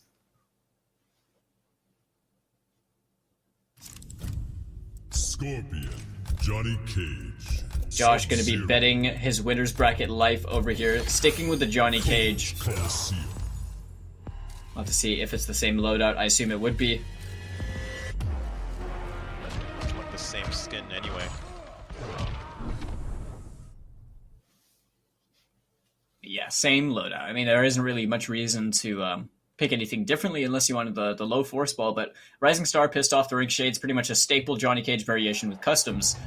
And yeah, Josh going to be betting that winner's bracket life over here on this character and on this pick. This could be a 3-0. Definitely didn't see that coming. Wow, that almost instant jump in, cleanly punished by Josh TQ. Star for him. really good start, but we can't count Josh out just yet. But back No. to gonna connect that whip punish from VL. And in the slide, no amplification. Gonna get that back as well.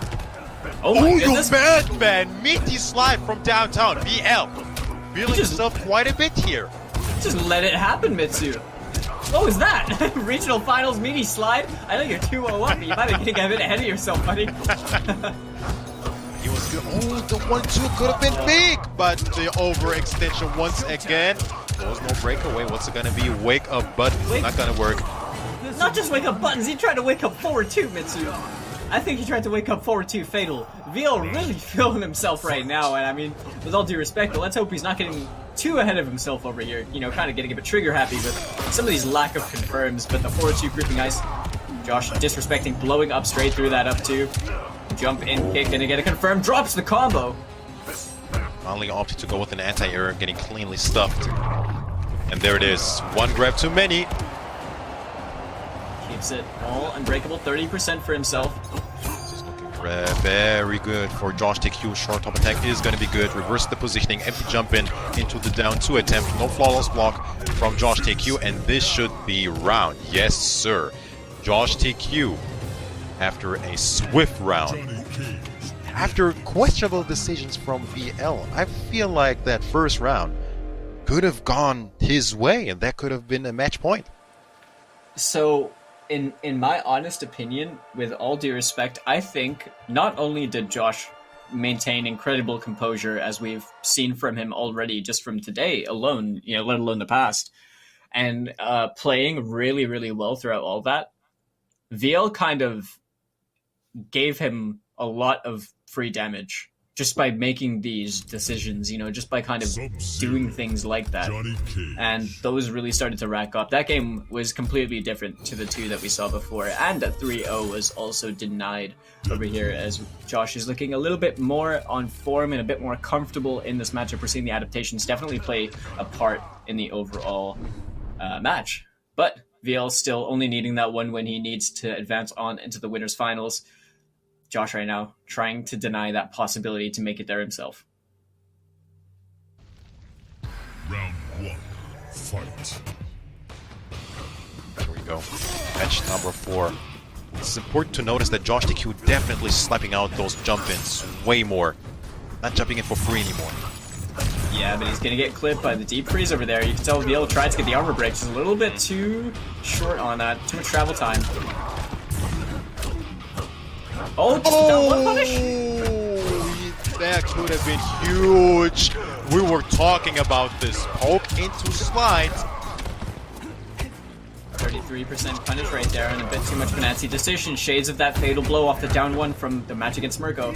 Late breakaway as well into the round. Not sure how to feel that one. Still getting the jump and nothing afterwards. Really is sub with fatal blow on deck. Not gonna matter in the face of that force ball. As now Josh TQ looking a lot more assertive and dominant in these matches. VL looking a little bit lost. Yeah, but it was another one of those situations where that could have been different. That one dropped punish attempt, for example, only got it down 1. That could have been huge. It Into really a vortex. Yeah, you're totally right. Might be feeling a little bit nervous when you're so close to the win. Okay, the down 1 will wake up. No confirm on the 1-2, but not gonna matter. Still gets the 1-2-4. Opens up a bit of space over here. Josh trying to jump his way in. VL answering back, but not gonna get too much from it. Brave grab from Josh TQ. VL pulling the trigger on the 4-2 finally. Straight into the deep freeze. Yeah, great spacing right there from Josh, getting a perfect trip guard, ending in that nut punch, checks in with the down 4, goes in for the pressure. VL just blocking patiently. Josh trying to use the down 1 rising star to his favor, but a whip punish on the back 1-4, ending in that pissed off. Doesn't have the bar to kill, and this is pretty much going to be curtains for VL unless he can get a miraculous hit. Not going to matter in the face of that jump kick into the down 1, and Josh now evening things up with 2 very, very quick games, Mitsu. It's coming down to 2 things really. Questionable decision making from VL and the spacing. His spacing currently way off. Yeah, Josh TQ 100%. is having his way with all these whiff punishes really. Josh right now sees visual hitboxes. And he's literally seeing the hitbox and spacing it out. But yeah, no, VL looked really solid, especially when it came down to the spacing when he was playing against Mirko. And even earlier on in just this set against Josh, his spacing has been really good. He's been making some really good choices. But right now, he is definitely going to be sticking to sub, and he's living and dying by this choice over here as we approach a Game 5 over here in Winter Semifinals.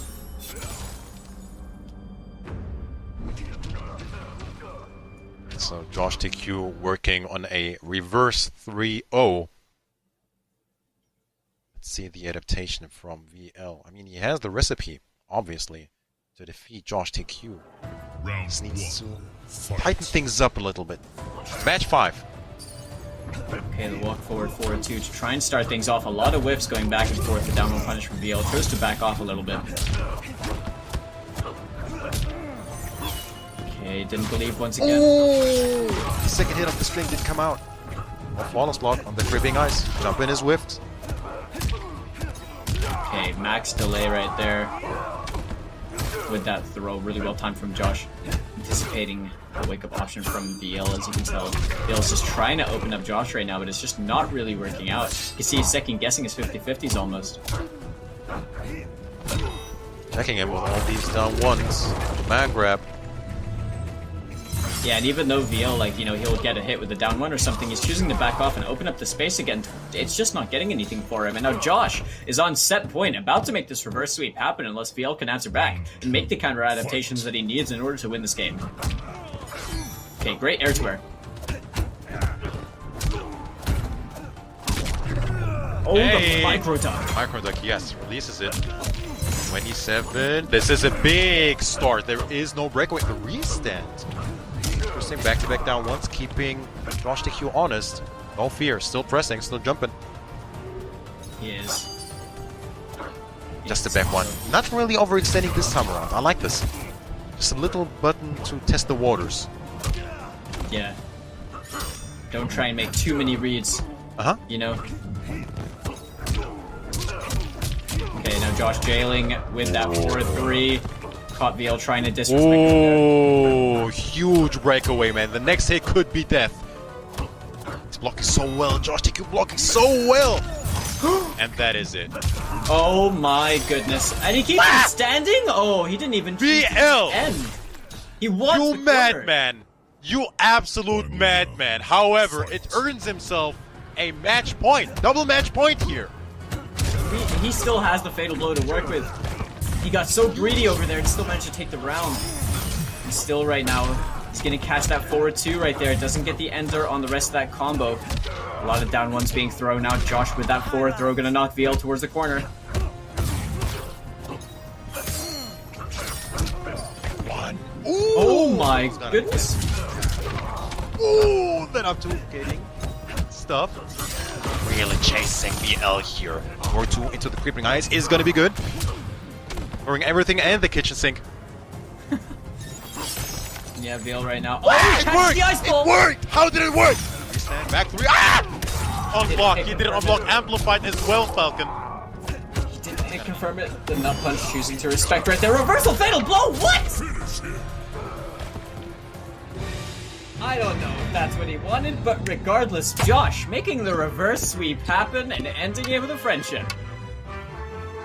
What a way to start off winter semis. Friendship. Johnny Cage. I mean, that is just experience. That is exactly the one thing you cannot practice in practice mode. Clutch.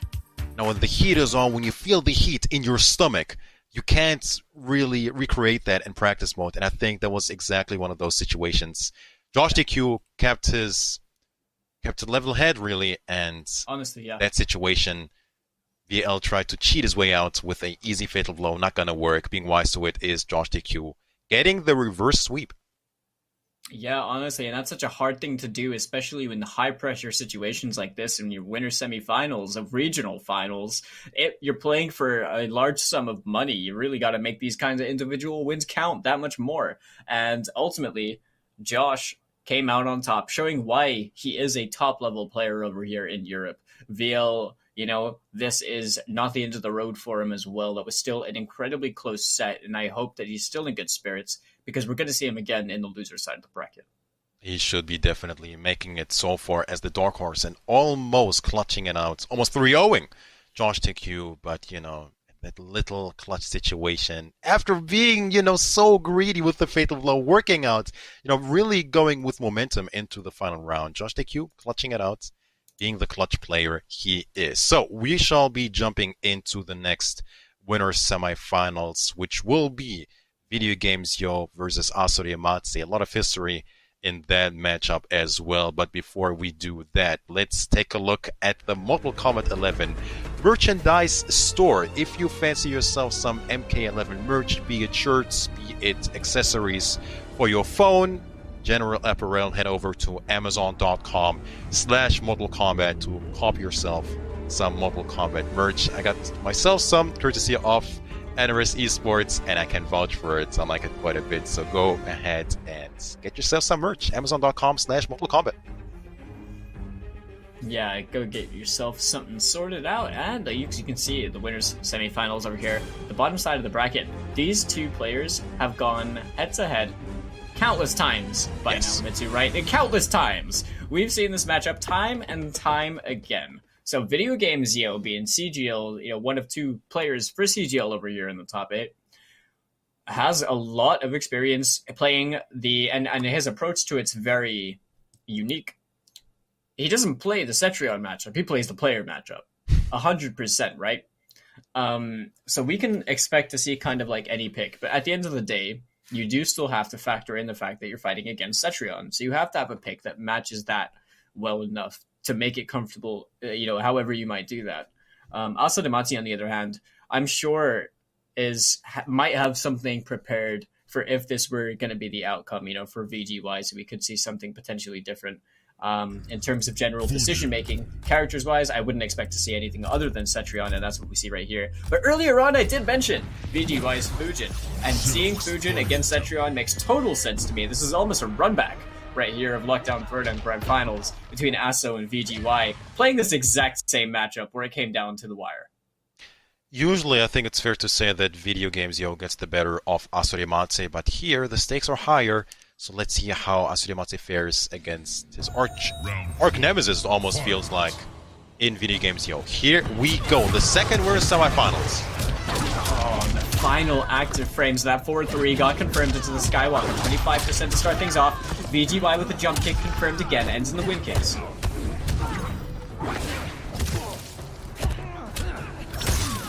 Punish on the back two. Throw escape from VGY.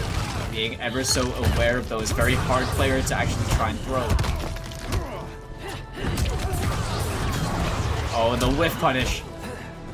Look at that. VGY's playing his pace right now, Mitsu. This is what he does best, right? Oh, but overcommitment with that dot kick. We're saying. Combo. Aso. Yeah. He definitely likes to play fast pace. Oh, super high up.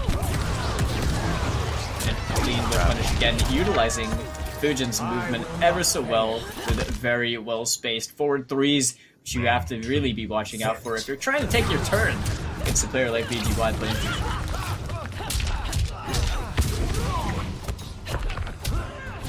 Wow, Video Games Yo with the down one check. Yes, throw escape again. Just get off me, denying any possibility of making that work out for you, but overcommitment with that dive kick once again. Asa Damati reading that, blocks and gets the punish using the interaction for a nice chunk of damage.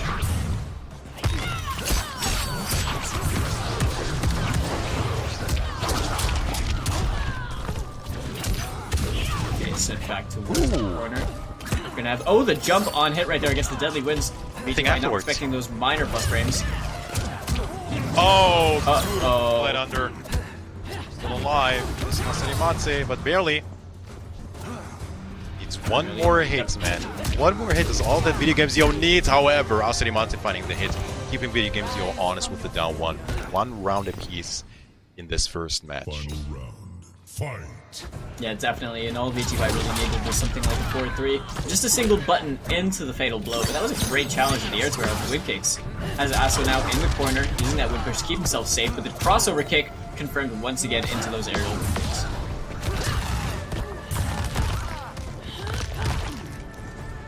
Boulders. short hop. Second hit. Hell's Wrath gonna be good. Older. Flawless blocked. So much chip. Even trying to get in. And he's in. Gonna make this count. Here it is. The breakaway wants none of it. Yeah, just gonna try and get the punish on a natural barrier, not to look out for him though. The VGY gonna find a counter hit right here. Back 1-1, gonna get 3 hits to that Skywalker. Keep him in the corner, ending in that win kicks. And now the 1-2 midi, also delaying past it. The back 1-1 check's gonna end in that win push to keep himself safe and open up this space again. And now this is looking like a difficult match right now for Asukamatsu. Even when time is becoming a factor. 25 seconds on the clock. Grab is whipped and that shall be chip. Yeah. So, the first game going into Video Games Yo. And VGY, once again, it's crazy to think that he plays so many characters, and regardless of the fact that when he switches between these characters, he can still play them as if he never stopped playing them. I mean, this Fujin execution that we're seeing right now, you know, bar the couple dive kicks that we saw, like, being blocked, has been pretty much flawless. But the same thing can be said about his Johnny Cage from earlier, really a testament to how executionally solid VGY is as a player. But Asukamatsu, you know, has already played this matchup time and time again with VGY over here in tournament settings before. Shaolin Trap Dungeon.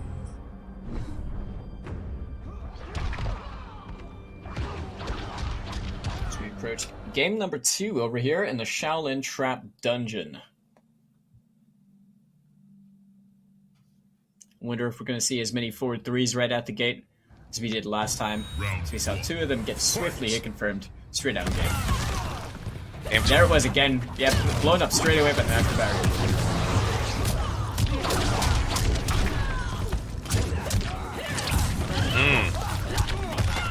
Good challenge from Asukamatsu, the 1-1. However, the uppercut is going to be good. Okay, 34% from that down 2 conversion. Only uses the 1 bar for it as well. VGY now, he has Asukamatsu in the corner. A nice reversal punish with a natural barrier. That was very interesting.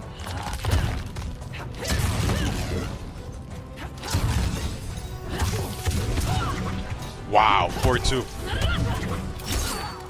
He wins. Good trade for Asukamatsu, really being safe-ish. Should not kill, or will it? Oh, yeah, wow, no, he was definitely enough. dead. Also got the corner carry from that as well. The win kicks really utilized well to just be able to do that. And I mean, Cetrion's not really going to be able to teleport out for free whenever she wants against a character like Fujin.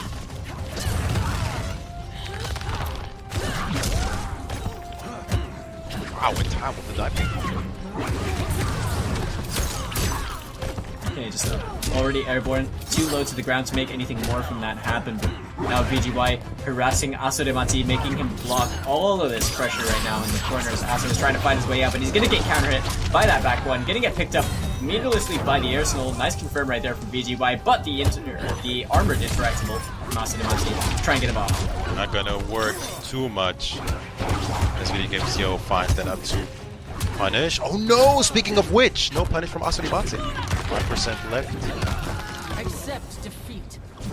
Needs to make a miracle happen, realistically.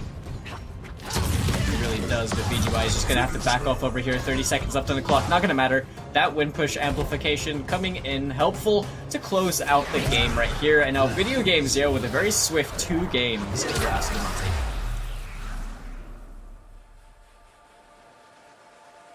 So Fujin being the answer against Asukamatsu's Cetrion.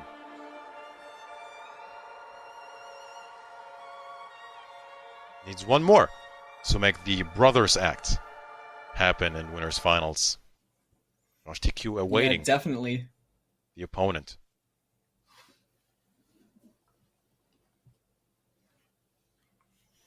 But either way, yeah, VGY just playing as consistently solid as we see like all the time. Asukamatsu also known to be a very solid player, a very consistent player at that. We've seen him just constantly, you know, overwhelm people with his very defensive style of play. But over here, this doesn't even feel like he's able to have time to think. because VGY is always in his face, always making him second guess his decisions, and it seems quite overwhelming. It's very Round one. fast-paced, the gameplay from Video Games Yo. That's for sure. Yeah, definitely. Aso's been making some very wise choices as well in this matchup. Right now he's just eating a little bit of damage right here from the pushes. Nothing too much, because he does have a health lead at the moment. VGY trying to shimmy and not going to work out for him.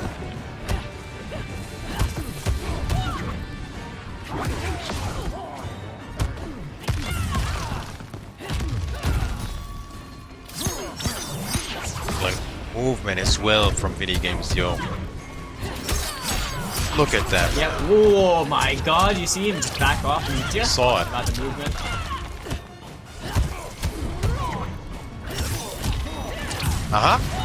Finally getting a big hit here, man. All that Very damage was important like one. chip. Just chipping his life away with individual hits. But here... Yeah. Before it could have been one good sequence, could have won VGY the round, but Asadamati making the adaptations he needs, winning that round for himself, which is a good way to potentially stop some momentum from building up. VGY gonna get a nice confirm, send him back to the other side of the screen. We're going corner to corner right now. Beautiful punish. Pinata. About a minute. Oh, wasn't it time? However, finishes the 4-2 string. Keeps it all unbreakable right now. Tries to get a challenge through there. Does have a gap. Gets the punish as well. No commitment to the KB. No confirm with the arsenal, but he's going to find another hit over here because Aso got caught slipping, and he's going to get sent back to the corner with a very minimal amount of life. The reversal. Very smart. Asarimatsu did not have any defensive meter whatsoever. Video Games Yo on match point for Swift 3-0.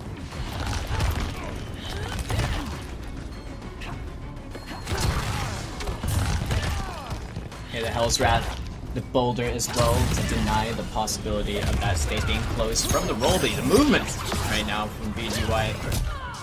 Just scurrying across the screen. Always in your face, it seems like. Look at that. Oh my goodness. He's So just not ready. letting Aso play the game anymore, Mitsu. So ready. Asadamati is the one with the health lead right now. He uses the natural barrier. You're going to get a little bit of damage on the board. He doesn't have any offensive bar right now. He doesn't have breakaway either. So if he gets opened up now, it's going to hurt. But overcommitment from VGY. Aso gets a nice punish in the corner. Forces VGY off that breakaway. See if Video Games Yo can mount this comeback. 6% left. Wow, did you hear that pinata? Yep, Come out. I heard it. Oh my Another goodness. grab, just like that, needing one more clean hit. And there it is. Oh my god, he jumped over the barrier Yeah. and then got the down one fatal. He's done That the was unthinkable. Jumping over pinata, man. That hitbox usually all over the place. However, finding the angle, Video Games Yo over Asarimatsu. Asadamati fought that last match very well. He was doing a lot of things differently and just trying to assert his own gameplay, but that comeback right there from VGY was just the most perfectly paced and spaced jump kick. And he even got the armor break right at the end, because Aso did try and break over there, just to keep things extra clean and concise. But VGY gonna be fighting against his brother later on in this bracket over there in the winners final. CGO, I'm sure, feeling very happy to see both of them over there, feeling pretty comfortable at having won their sets. They're probably quite happy about that as well. So we will indeed see the brothers act in winners finals have earned their way into that. However, it is time, Falcon, to look at the loser side of things. Now, we didn't see the official bracket, but we shall in just a teeny bit. Let's see how things have progressed, and boy, oh boy, is that interesting. Let's take a look. Losers round 1, Law Carter versus Mirko. Law Carter taking it in a 3-2 set. The first seed of the tournament has been eliminated, Falcon.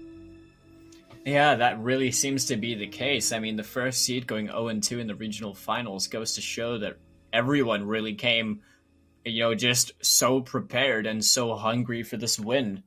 Mirko, unfortunately, did get dropped out in losers round 1. Both Scorpion specialists actually have dropped in round 1, as we do have the fall of MK Javier at the bottom, losing 3-2 as well. Very narrow sets against Rise Zoker, but that means loses round 2. We've got Asadamati and Law Corridor, and then on the other half, we got VLJV and we got Zoker.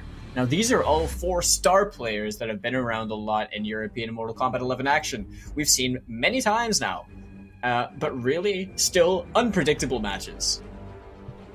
It's not only that both Scorpion specialists have been eliminated from the tournaments, but the first and second seed Falcon are out of the tournament. Usually, like, seeding says a lot, but in a finals like this, anything goes, man. Anything can happen. And VL is one of those guys that proves exactly that. And it is actually this next match we shall be seeing VL taking on Zoker. Yeah. Yeah, well, should be a good one. So, regardless of how things, I mean, it didn't go well for Javier or for Mirko. Law Corridor, on the other hand, I feel like has a lot to kind of prove for himself, or rather, there will be a lot to gain from him performing very well today, because he only narrowly made it through into the regional finals. He's also one of the only people that is a free agent within this regional finals as well, and generally speaking has a very solid Joker that we see time and time again just over here in the high placements of European tournaments. But when you're playing a person like Asadamati, everyone's a killer in this bracket. I can't stress that enough. It's just that much harder now that you now have to fight against, what could potentially be a bit of an awkward matchup fighting against Cetrion. But you've still managed to come out on top fighting against Scorpion, and none other than Mirko. But VL, on the other hand, we're going to hope, has sort of kept a bit of composure, because he started off the set very strong against Josh, and now that he's in the loser's bracket, he's still been granted another life in this tournament, which is the important part. So let's hope he's not going to get in his own head about that before the match, and would be able to stick to his guns and play his game the best he can against someone like Zoker. That can be soul-crushing, though. Almost, tasting the victory, really, and making it to the winners' finals in a 2-0 lead. Even had a match point in that final round, but, fortunately for him, wasn't quite enough. So let's hope it didn't really get to his head and has the right mental fortitude coming into this losers round 2. It's going to be VL taking on Zoker France versus Italy. Probably a Cabal coming out of Zoker. And whoever VL is feeling currently, maybe another Sub-Zero, maybe another Liu Kang, maybe Jarrus, you never know with VL. Whoever the answer shall be against what is, I think, safe to assume is going to be Cabal coming out of Zoka. Was looking good as well, but man, oh man, Video Games just didn't give him any room for errors, any room to play, really. But let's see how it plays out in this losers round 2. PG-wise, I mean, he's had the most dominant performance so far in his respective matches.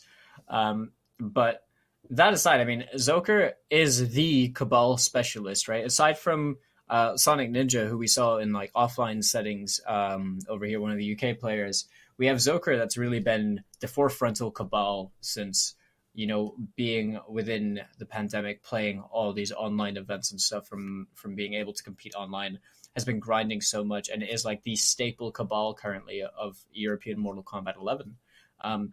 But VL, on the other hand, he's gotten to this point by playing a few different characters. We saw Sub-Zero against Josh. We saw Liu Kang against Mirko. Before this, we've seen Garrus. We've seen Shang. It really just depends on... VL's quite a matchup-dependent character choice person. He won't play... We've seen Raiden before as well. It's like there wouldn't really be a reason to play a character that he feels plays the matchup uncomfortably. He'd rather make it as easy as he can for himself with a pick that allows him to do that, because the rest of his thought process is going how he makes his decisions with this character in the game, having to worry less about matchup specific things. Zoker, on the other hand, he's mostly Cabal through and through. We've seen Liu Kang from him here and there in the past and stuff. But most of these guys are in the losers round 2. I think VL is probably the only person likely to pick multiple characters. Now, let's wait and see. Cabal as expected from Zoker now. The question is, who's it going to be for VL? Hovering over Baraka, has a solid Baraka as well.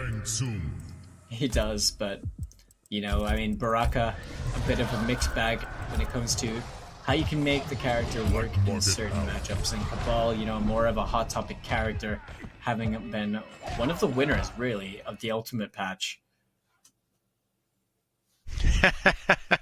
One of the winners, yeah. One way of putting it for sure, definitely capitalizing from that patch. The Grand Eruption and Shake on the side of VL, just going to be running things as he does with Shang Tsung, one of his most played characters over here, to try and make things a bit awkward. Now, I know that Zoker isn't too fond of this particular matchup, would prefer to play Liu Kang against Shang. But we'll have to see, as he's clearly stuck to Cabal over here in game number 1. Now, this is losers, ladies and gentlemen, as you can see right at the top.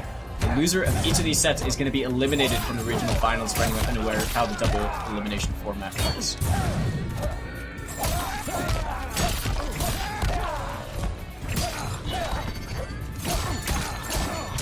Good jump in from Zoker.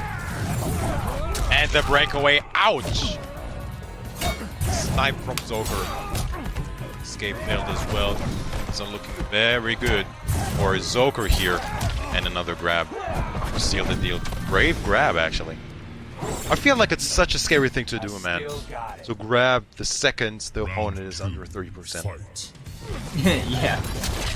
You don't want to get like down to, oh, that spacing on the amplified buzzsaw, it was perfect. That was a great choice right there for acknowledging the shake was not going to connect, ending in that low hook. 38% right now. Zoker with all of the momentum in the world going for him. Very patient as well. Good down two though from VL. Keep in mind the throw portion flow still locked and loaded for Zoker.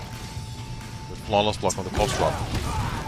It's very true. He's going to get caught by the eruption. Now VL trying to establish the spacing game, trying to zone it out with Shang, using that shake to blow up the buzzsaw and backing off from the up 3 shake again. Playing it very modest with these low damaging options, but still, they are accumulating as VL does have the health lead. The ground eruption. No breakaway coming from Zoker. Just like that, VL bring it back. Yeah, and opting to use that fast straight projectile as well, just in case there's going to be any kind of fancy shenanigans from Zoker. We saw him pull the trigger very quickly on the fatal blow last time he played on stream, but here we are. Tries to get the Nomad Dash. Cheeky stuff right there, but VL being wise to it. Eruption City at the moment as we have Zoker pinned against the wall a little bit. Hey! Oh, the trade!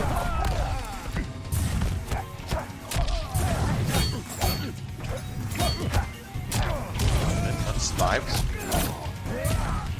Beautiful confirm from Zoker, man. And there's the shimmy. Finally biting is VL. And he had the duck. See that right there? He really felt it. Oh, tried to get the overhead launcher with the string. The back one down two. Didn't work out for him though. VL still has the fatal blow to work with. Low hook, 2% left. This is gonna be clutch for sure. Oh, that must have been a missed input. I think so. I think he was trying to back 3 check him again. But Zoker ultimately taking the first game for himself, and also the last standing player for Rise Gaming over here in this top 8.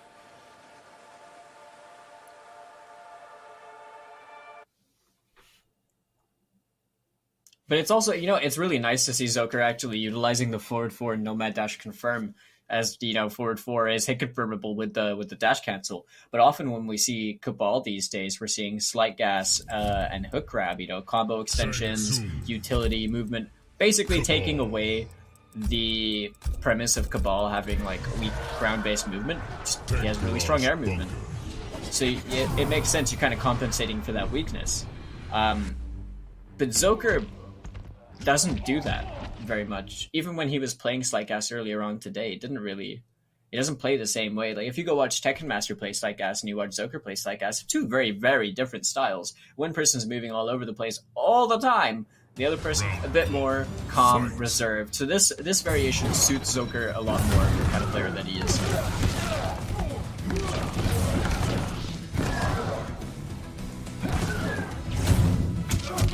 Oh, fool me once. BL ready for the Nomad Dash.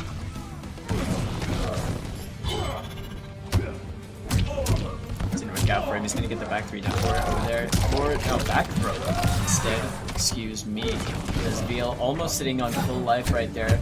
Using the eruption to try and build up some more space. Buster and Squall. And he's working realistically on a flawless. Look at that. The only damage he took was a flawless blocked Nomad dash. What an answer from VL. Yeah, a bit of an unofficial flawless right there. Yeah, right? He's gonna try and get the shake started. Now this is what VL wants. He wants this space right here, and he wants to keep Zoker out, but he's gonna have to anticipate those Nomad dashes. And be careful just in case Zoker decides to let one rock at any given moment. Oh, nice. Shutting down the interactable as well. Yeah, and a hard time to get in. Look at that.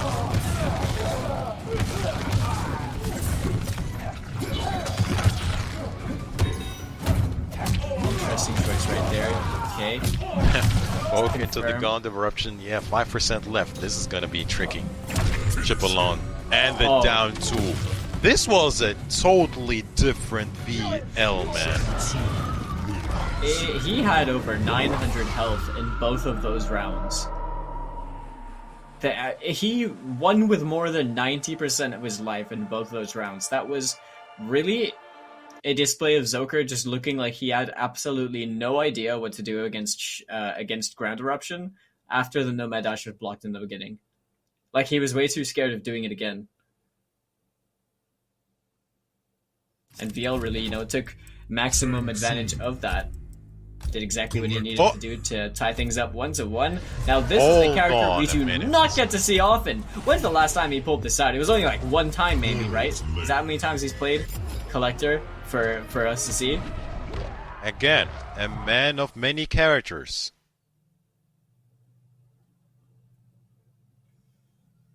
The one who clutch and relic lore wants to hurt VL, that's for sure. Wants to get extended damage from the relic lure. How about that? 1 apiece, but it's gonna be Collector coming out of Zoker. Yeah, the escape failed.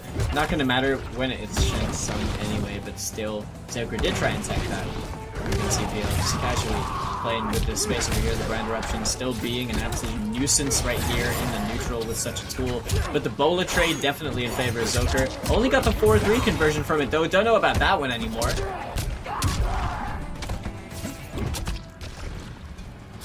Taking a good string. 6% left so far. This big nuts making a big difference. Big opening for Zoker. To the relic lure. This is gonna hurt quite a bit. It really is. What a combo right there from Zoker. 377 damage, canceling the mace as well. The 4-4-3 dials into it. Oh man. Didn't get the combo, but the forward 1 out of all things. Straight into the fatal blow. Probably called VL pressing a button there. Definitely. I mean, he did the crossover and straight into the forward 1. That is going to jail VL. Might have tried to duck or something. Either way, it did not work out for him. And even then, ducking is kind of a risky choice when the demonic clutch is in mid. Wow, he was there with the punish. Good time. He really was. Oh, dropped something right there. That was probably a flawless block. 3 attempt. It didn't quite work out for VL.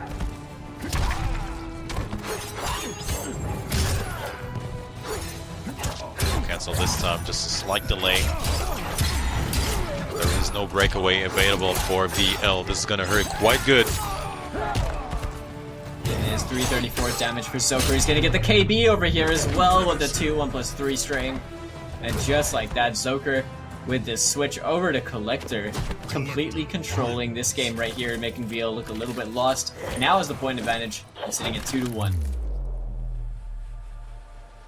Did not look like it made a difference in the first round, or the start of the first round, I should say. But as we progress, dominating VL with the Collector pick. So what's the answer from VL gonna be like? This is his tournament life on the line. Once again, this is losers. Sub-Zero. Losers round 2. What was it gonna be? Sub-Zero by the looks of it. So no Jarrus, potentially, from VL, the entire tournament. Potentially. We'll have to see what the play is right now. I mean, VL, either way, it's going to be like... He had a good showing with sub when he was playing against Josh, but didn't manage to take it in the set. Right now, this is arguably, you know, just like better for you when you just have a lot more damage to boot with every successful touch. An opportunity to mix a lot, and that unsuccessful confirm right there from Zoker is going to have him eating a nice 26%, just like that.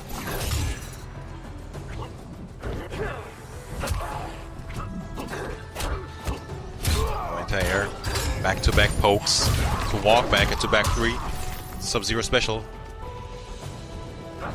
Good bit of matching knowledge as well to flawless poke the mace and get the second punish. Keep him standing after that bullet. 339 damage, great stuff to work with. The 1-3 gonna get blocked. Counter hit with the back 3-2-1. No confirm into the ice ball though from DLJB. Oh my goodness! Flip clean. Into the restand. Wow, risky decision from VL. Is gonna pay off. Round 2. Fight. Slightly overextending back 1.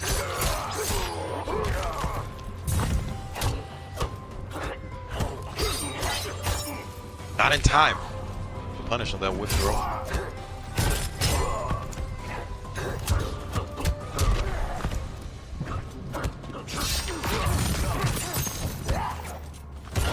See that answer back is attempting to happen from Zoker right there, using that forward 3. But ultimately, not going to get too much out of it. The flawless poke reversal right there from VLJV. Zoker still sitting on those 2 defensive bars.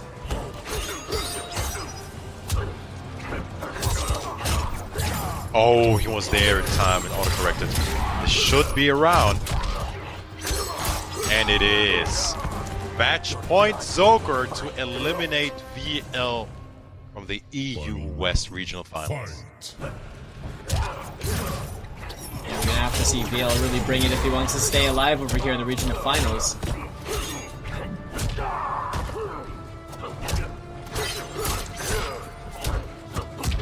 Oh, nothing afterwards. Down 1 check on hit. VL getting a little bit disrespectful. Have to see if he can make it work out for him though. Oh my goodness, the very late jump in right there from Zoker. Gonna capitalize off it with that nice confirm.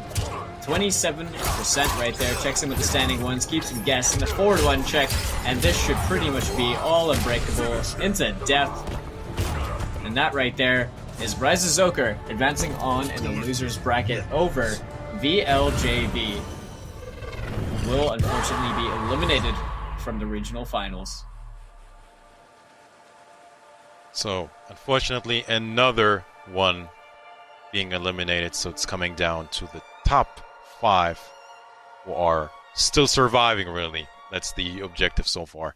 Or winning, really. So we have Josh TQ, Video Games Yo, Zoker advancing over VL, and Asuri Matse and Snowcoder still in the losers.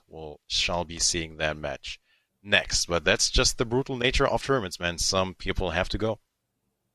Yeah, exactly. I mean, it's going to be rough. I mean, VLJV still, for what it's worth, performed very well to make it into the regional finals, make it this far in, still make it into the winners semis, and losers round 2. You know, you got yourself a little bit of money, but still, it's the notion of being, I'm sure this is going to feel good for him going forwards, having that confidence he needed to be able to compete in at this level and just sort of get out there and just do it and kind of work through the nerves. So still, kudos to him and to everyone else that's played so far that has been eliminated. But we do have another losers match to run through as well, Mitsu. And that one is also going to be a crazy one because outside of Matsi or Law Corridor, and only one of these players is going to be advancing on. 2 players who we see a lot of the time in late stages of the brackets. But before we can get into the action, we want to give a shout outs to our presenting partner, the PS4 Tournament Open Series. So if you're looking to get your foot in the door, you've seen these guys a lot in the Open Series over on the PlayStation channel. Well, the twins have commentated that, and you can get yourself involved right from the comfort of your own console right there. Be sure to head over to the website compete.playstation.com. Get yourself linked up, get yourself signed up and registered if you are looking to start competing in Mortal Kombat.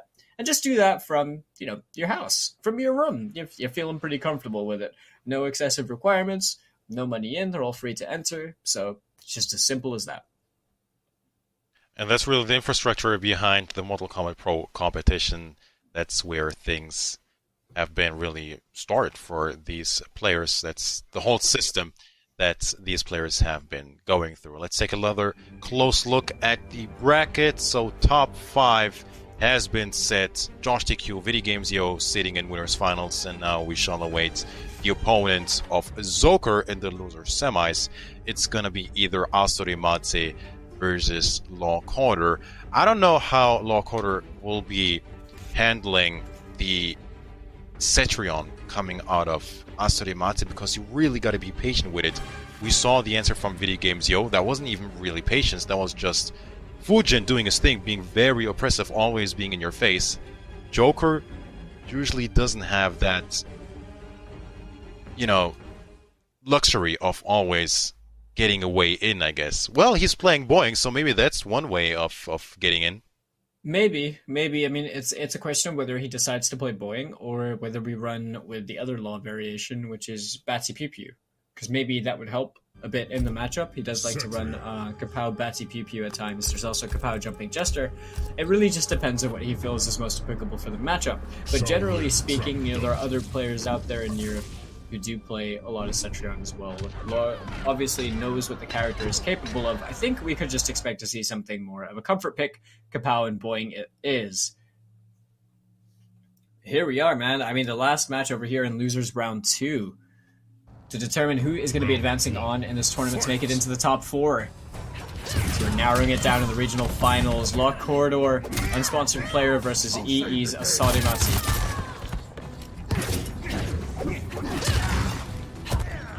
Trying to finish that 4-2 string. No avail. Asurimatse. Backing off, of course. They get him a cheeky 4-3-2s. Over here mid-screen trying to get that KB to work out for him, but Law now going to boing his way in with that jump 3 counter hit with that forward one because the block's done from it. Was a good firm as well. Throw as well. Asurimatsu stuck in the corner. For Jack in the Box. Also with that delay throw as well off the down 3. Teleport? No. You can't do it too riskily, otherwise Law will punch and get the round for free, but the far teleport had to spend the bar on it, but Law getting the boing in, gets the forward 1-4, ending in that Kapow, gets himself the round as well, and now Asadimatsu gonna pray that he builds back that last defensive bar quickly, because yeah, if he gets it opened up in the next couple seconds, it's going to hurt, but he's going to have breakaway for the next one.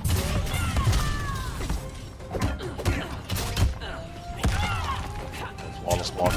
Jack on the box. Little micro ducks, I believe. That was more than one. Still in time with the punish. Double for down 2. Not going to work out. Asurimatsu. 3 punish. 24, actually. And that jumping jester right there. Sorry, the Jack in the Box really just guaranteeing that boing in to close the gap as now Asadimatsu sitting on the fatal blow, but in a very dangerous position against Joker. Of all characters, with your back against the wall, he's going to maybe look for a teleport out of the situation, and that he does. Spending his defensive bars on it as well, so has the fatal blow, the armor, and the tracking on it to boot. Some visual hits here. There's Wrath. Build some space. Boing is yet to get anti-aired. Double dash and for 2. Law Corridor not biting the shimmy attempt. Striking first blood against Asurimatsu in this losers round 2. Yeah, Law Corridor really just had his way in that game. There weren't many things to stop him from being allowed to just do what he wants to do with Boing. And his placement and timing on forward ones has been nothing short of ludicrous, really. He's been getting so much mileage just out of using that button at the right space at the right time. And albeit it is a very good button, let's not forget that Cetrion also has good buttons. So when it comes to that department, it's like Aso is very aware of these things, but the way the law is spacing them out, it's really capitalizing in terms of the damage routes that he's able to cash out on. But regardless of anything, Asadamante was making some pretty solid decisions that game. Just got a little bit overwhelmed at certain points. And the damage trade-off is always going to be in favor of Joker with Pow.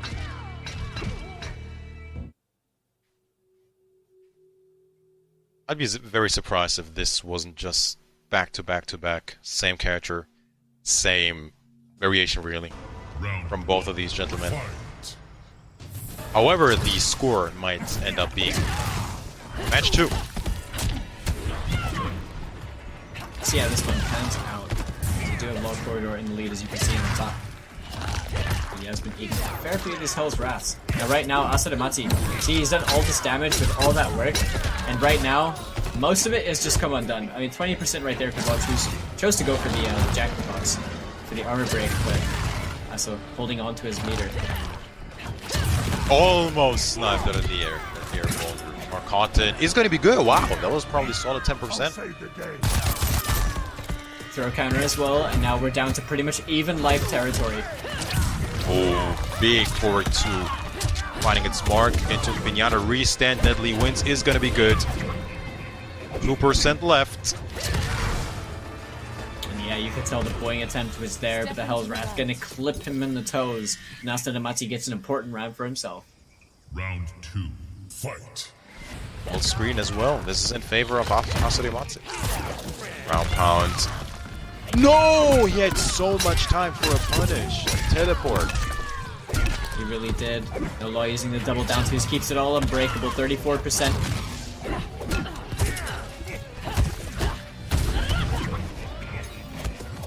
Okay, there's a flawless block. No flawless block reversal. Throw escape. Asadamati saying, get off me. The boing almost over the natural barrier entirely, but Law not committing to a button over there.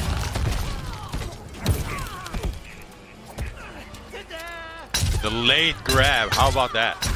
He just stood there and waited for him. Right? Boing. I'm standing 1. I'm surprised, really.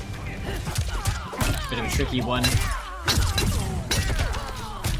But that is going to be the side switch, the 1-2-1. And Law Corridor now evens things out with these rounds, as Asadamati needs this round right here to tie things up in terms of the score. Law Corridor right now looking pretty comfortable. Good throw escape. It was an amazing throw escape. But speaking of, that was a ridiculously good flawless block on the natural barrier amp right there. Everything is really not going Aso's way at the moment, as he's getting opened up by everything. Everything's working out for Law Corridor, even if he drops a combo. I agree, the 2-1 check to try and challenge the H2O port. Not going to work out for Law Corridor. Down 2's whiffing as well. Asadamati trying to use the Deadly Winds to open up some space, but instantly dash forward on 2-1 into the Kapow. No bar to actually get the kill with it, but the down 1 counter hit on the H2O port. Questionable decision right there from Aso. Probably read a gunshot. Law Corridor just like that, with a dominant round for himself. 2-0.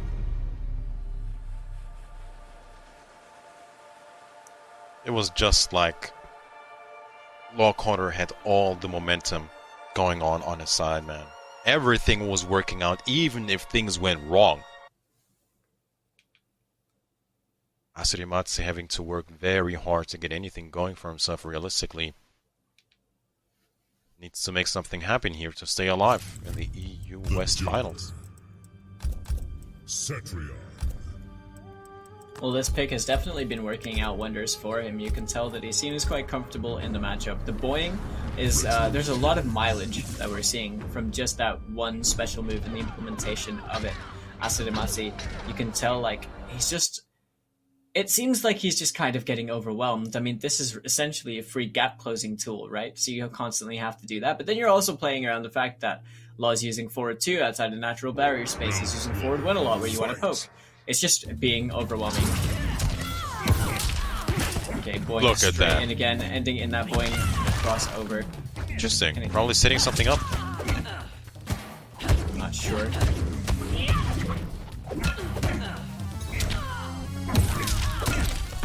Okay, 4-1-4 getting Law Corridor right now. He's just getting a lot of stray hits at the moment. I'm surprised there was no confirm. Usually so on point with them. I agree, but an H2O port for Masadematsu going to get the 2-3 KB. Force Law Corridor off that defensive bar as well, but he used the Forbidden String once again. The DLC string is mega unsafe, and unfortunately you have to punish for it 2 for 2. Backing off as Asadematsu wants none of it. Very good for 2 into the Deadly Wounds. Very even round here. What's the play gonna be? Gonna eat a lot of chip going in here. Very good position and situation for Asadematsu. Hell's Wrath. And the Pinata. Wow. Asadematsu playing his cards right. Round 2. Fight. Very much did in order to flesh that round out from what was a pretty solid start for Law Corridor, but the few misconfirms really came back to bite him in the behind, but now he's going to find himself confirm over here in the corner. Asadematsu holding on to the defensive bar, probably looking for a far H2O port with that meter, but gets opened up once more. The counter hit on the forward 1-4. This is a lot of damage that he's just eaten for free. Jumps his way out the corner.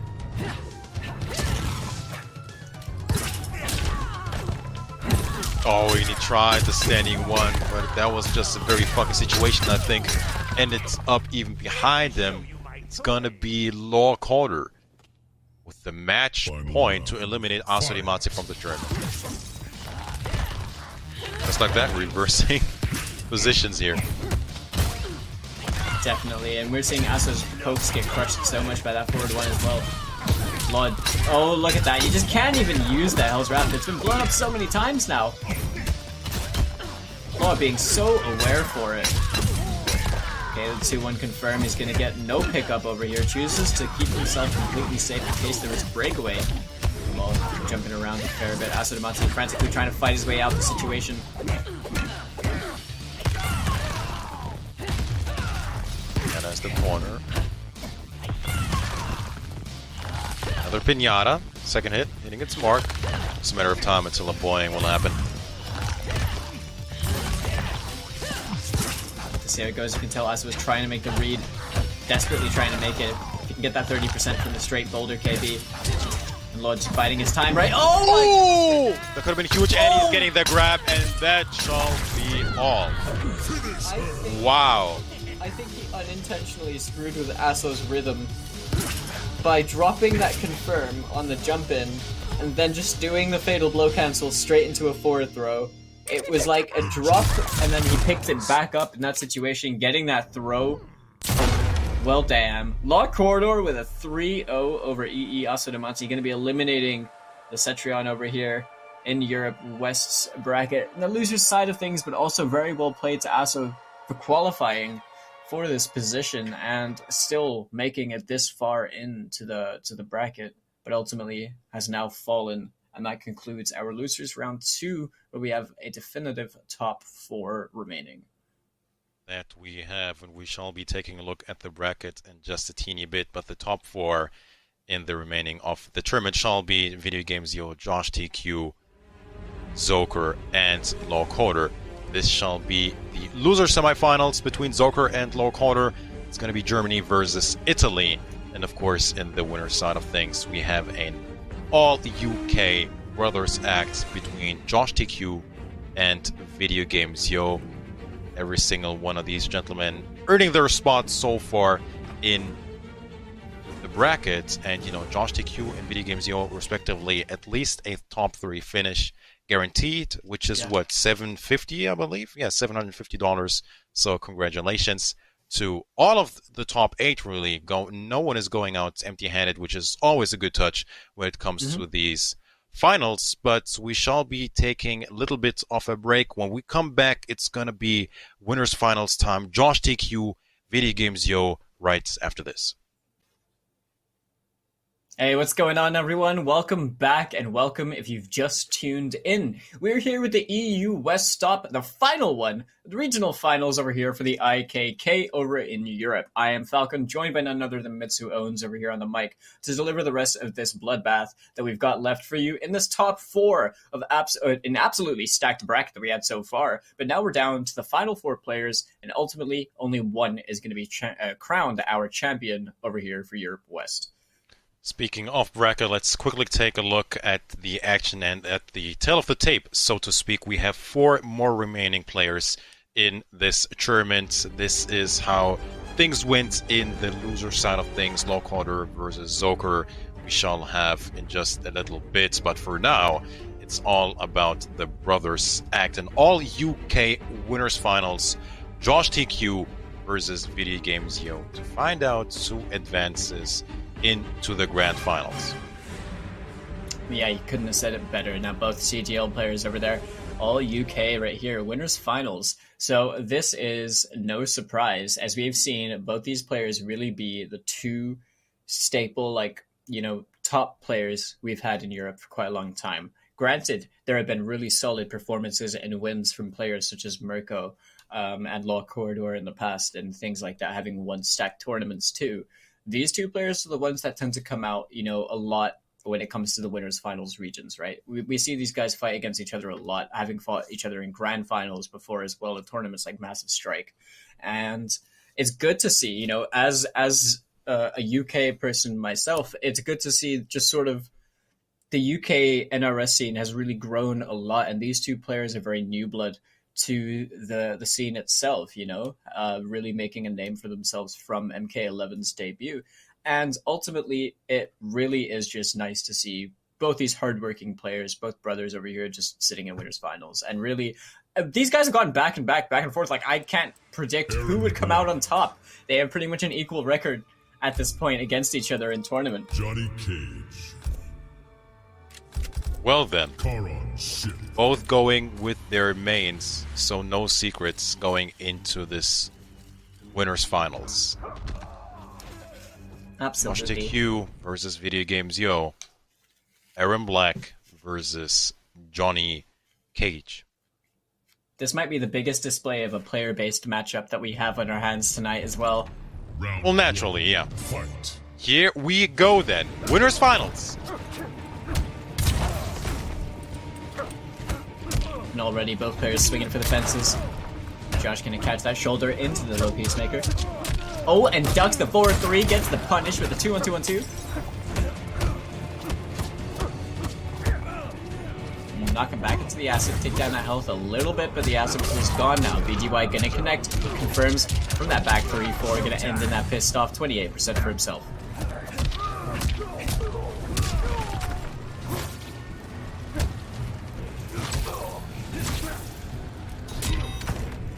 Alright, checks him with the sweep. It's just Force a ball lot as of well. individual hits, isn't it? It really is. BGY now staggering on him, throwing him.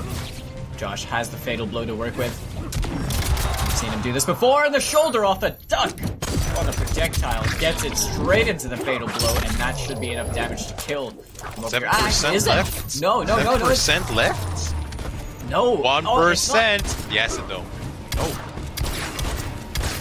Oh man, is that scary? Oh man, is that scary? Oh no, he had one more bullet in the round. Round two. Stuffing that shadow kick attempt. Man, was that scary. A clean whiff punish, outspacing that back 3-4 as well is Josh TQ. Gonna end in that dynamite, 26% for himself. Dash up cattle toss as well. Doesn't have the bar to spin over here, but still a nice 12%.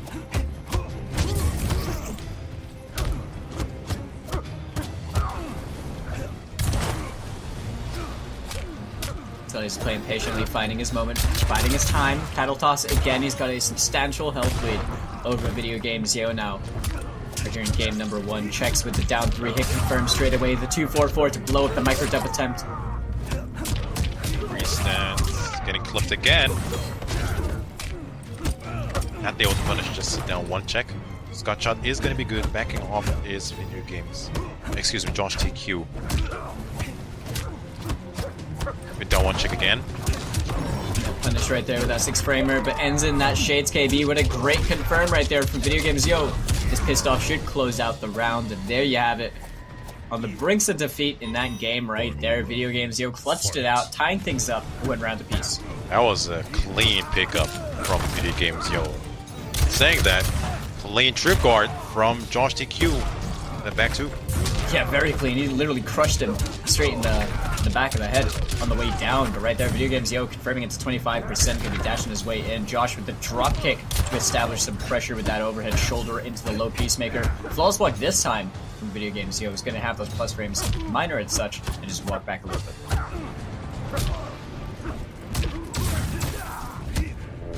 Getting countered for that down 4 attempt. For low Peacemaker, this is down to the wire. Video Games Yo no bar to work with. Okay, there's the 1-2-1, pissed off 24%, 25% near enough.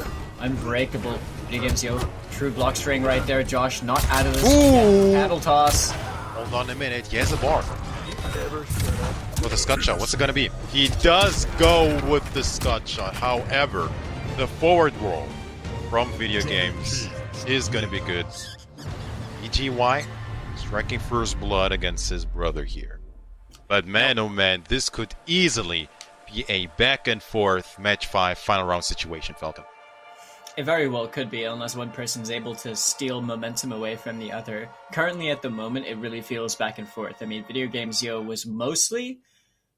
I feel like mostly he was being outplayed by Josh in the beginning of that, but he really just sort of found his footing and then clutched it out, brought back the entire game, and, you know, held it down, managed to take that win. And we very well could see this coming down to the wire, but it's going to be really just hard to predict, you know? Hard to predict. We know what both these players are capable of. Shirai Ryu Fire Guard.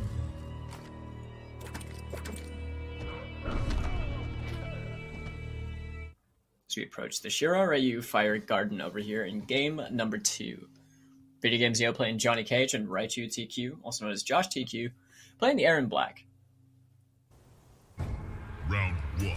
Fight! Here we go then, match number 2. Games Yo with the 1-0 lead against Josh TQ. The escape fails for Video Games Yo. Scott shot. Ooh, the duck. Straight into the punish. He's going to end in the slide. Amp it for the acid and try and poke him in. Just get him to tack down a little bit of life. But the confirm from VGY is going to get the breakaway from Josh. What an anti-air! Looking for the confirm as well. The breakaway from Video Games Yo.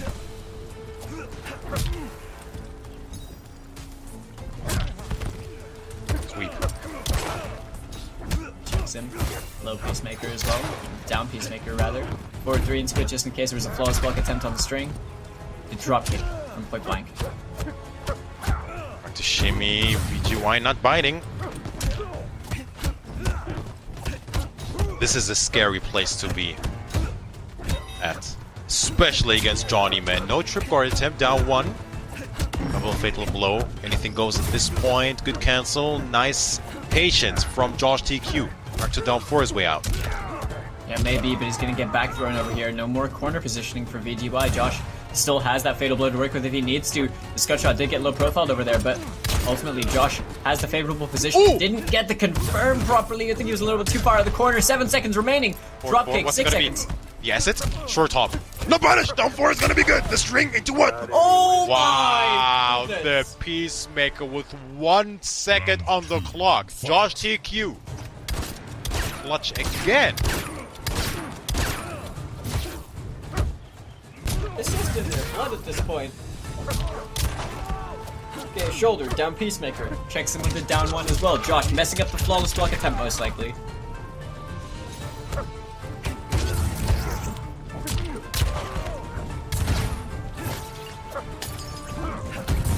Okay, sets out the acid flawless block reversal as well. That was sick.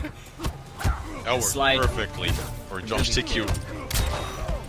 The slide just to ensure he landed in the acid as well. Josh now with a substantial health lead, but that is a clean punish from Video Games Yo, who's going to get a nice combo pickup over here. All of that, up until that point, was unbreakable. Josh had no reason to break after the 40%. Checks him after the nut punch on him. Uh-oh.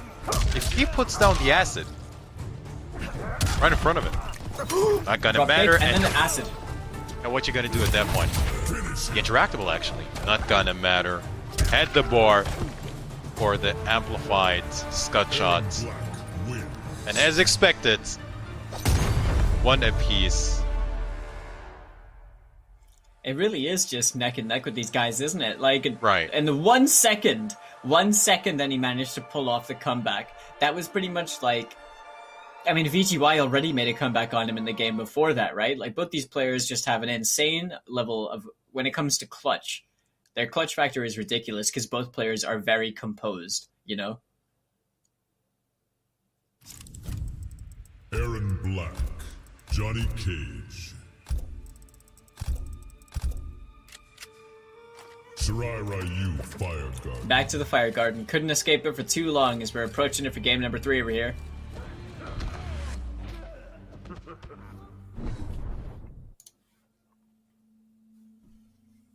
No changes as expected. Probably going all the way. I think this is going to be a straightforward, honest set between these two. I think you could be right.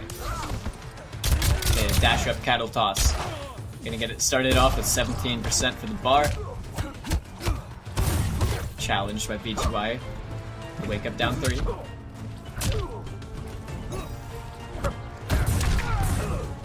Okay, there's the first flawless block reversal from the 4-3-2. Great reaction from Video Games Yo.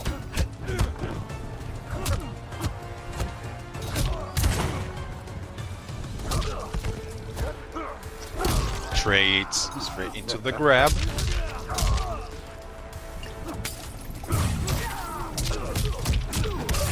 Okay, catches him with a counter hit. Probably got caught trying to backdash or something. Ends in that 4-4 pissed off 3 or 3 damage for himself. Video Games Yo has a nice health lead. Josh TQ though can never count him out. Has Fatal Blow to work with, but that jump into is going to be a lot of damage to start things off. 25% right there from the full combo. Video Games Yo using that force ball just to clean up the round. Gets it for himself. Round 2, fight!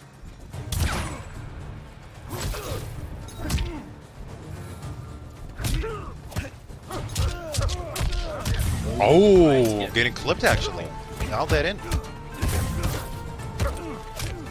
Yeah, VGY tried to get fancy with it, but Josh now answering back, opening up this space. What a jump. That was a great read right there. Great punish from Video Games Yo. No trip guard.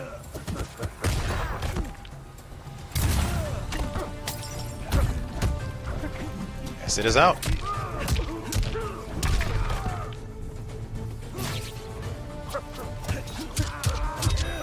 Oh my Man, goodness. oh man, does this seem to be dangerous to press a button against these two. Look at the pushback on that short hop, wow. There was a lot, but Video Games Yo might even be able to kill over here. I think he can. No, Almost 1%. didn't have the bar. The drop kick gets blocked. And the Scott shot. This guy, man, so clutch at these final decisions. Fight! Refusing to die, both of these players right now. Right until that round is over, they refuse to give up and keep fighting. Good throw escape from Josh right there to alleviate some of that pressure. Gonna have to try and fight his way out this corner. The down 1 check as well, but Video Games Yo answering back with that 1-2-1 into the pissed off. Outspacing the up 3, also gonna get the jump in punish. Oh, Josh is eating a lot of damage for free over here as we're seeing a max cash out from VGY. There is no breakaway available whatsoever. Video Games Yo with the most dominant rounds in this set so far, putting himself in a 2-1 lead. Johnny Cage wins. And it's not often you see VGY overwhelming Josh in such a way, but truthfully over there, he really just made reads upon reads and it worked out perfectly for him. I guess this is the perks of having the player-based matchup where you're playing your brother. You know how they play better than anyone, right? Better than, or pretty much just as much as they know how to play themselves. But it's the same thing vice versa. Josh knows how VGY plays better than most, you know?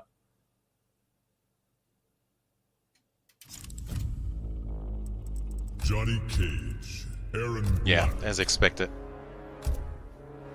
Tank Aaron Garage Black Bunker. through and through. Getting his winner's life on Aaron Black.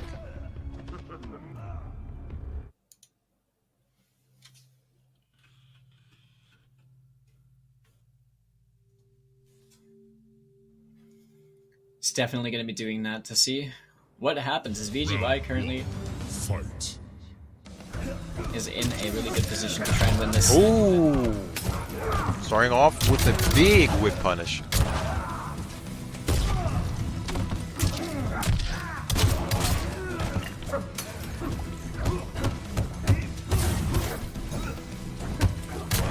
thinks a little bit differently now. The shoulder right there into the down pacemaker. Okay, got clipped by the low string, the back 3-4, ending in that nut punch. Josh choosing to respect this time.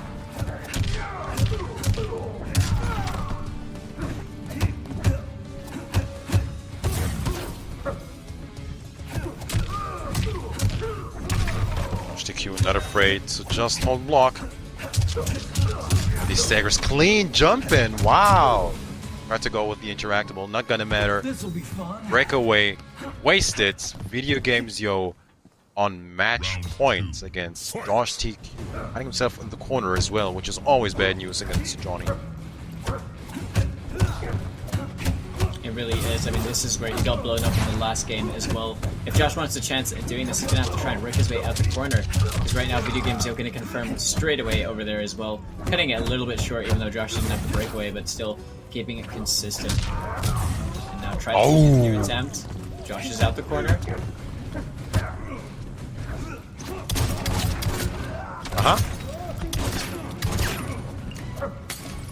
Okay, he's going to have access to that. Is empty. Yeah, he can have that launch KB just in case he needs it on the next confirm. Block on the low as well. Wow! Force ball in his face. Good pickup from Josh TQ straight into the acid. Video Games Yo has the fatal blow as well, so one successful hit from him to a confirm is going to be all he needs. But Josh deny that possibility. The drop kick from downtown, and Josh tying things up in the rounds over here. Final round. In game number 4. Literally, a few more frames if Video Games Yo would have taken that game. The trades was good for Josh TQ.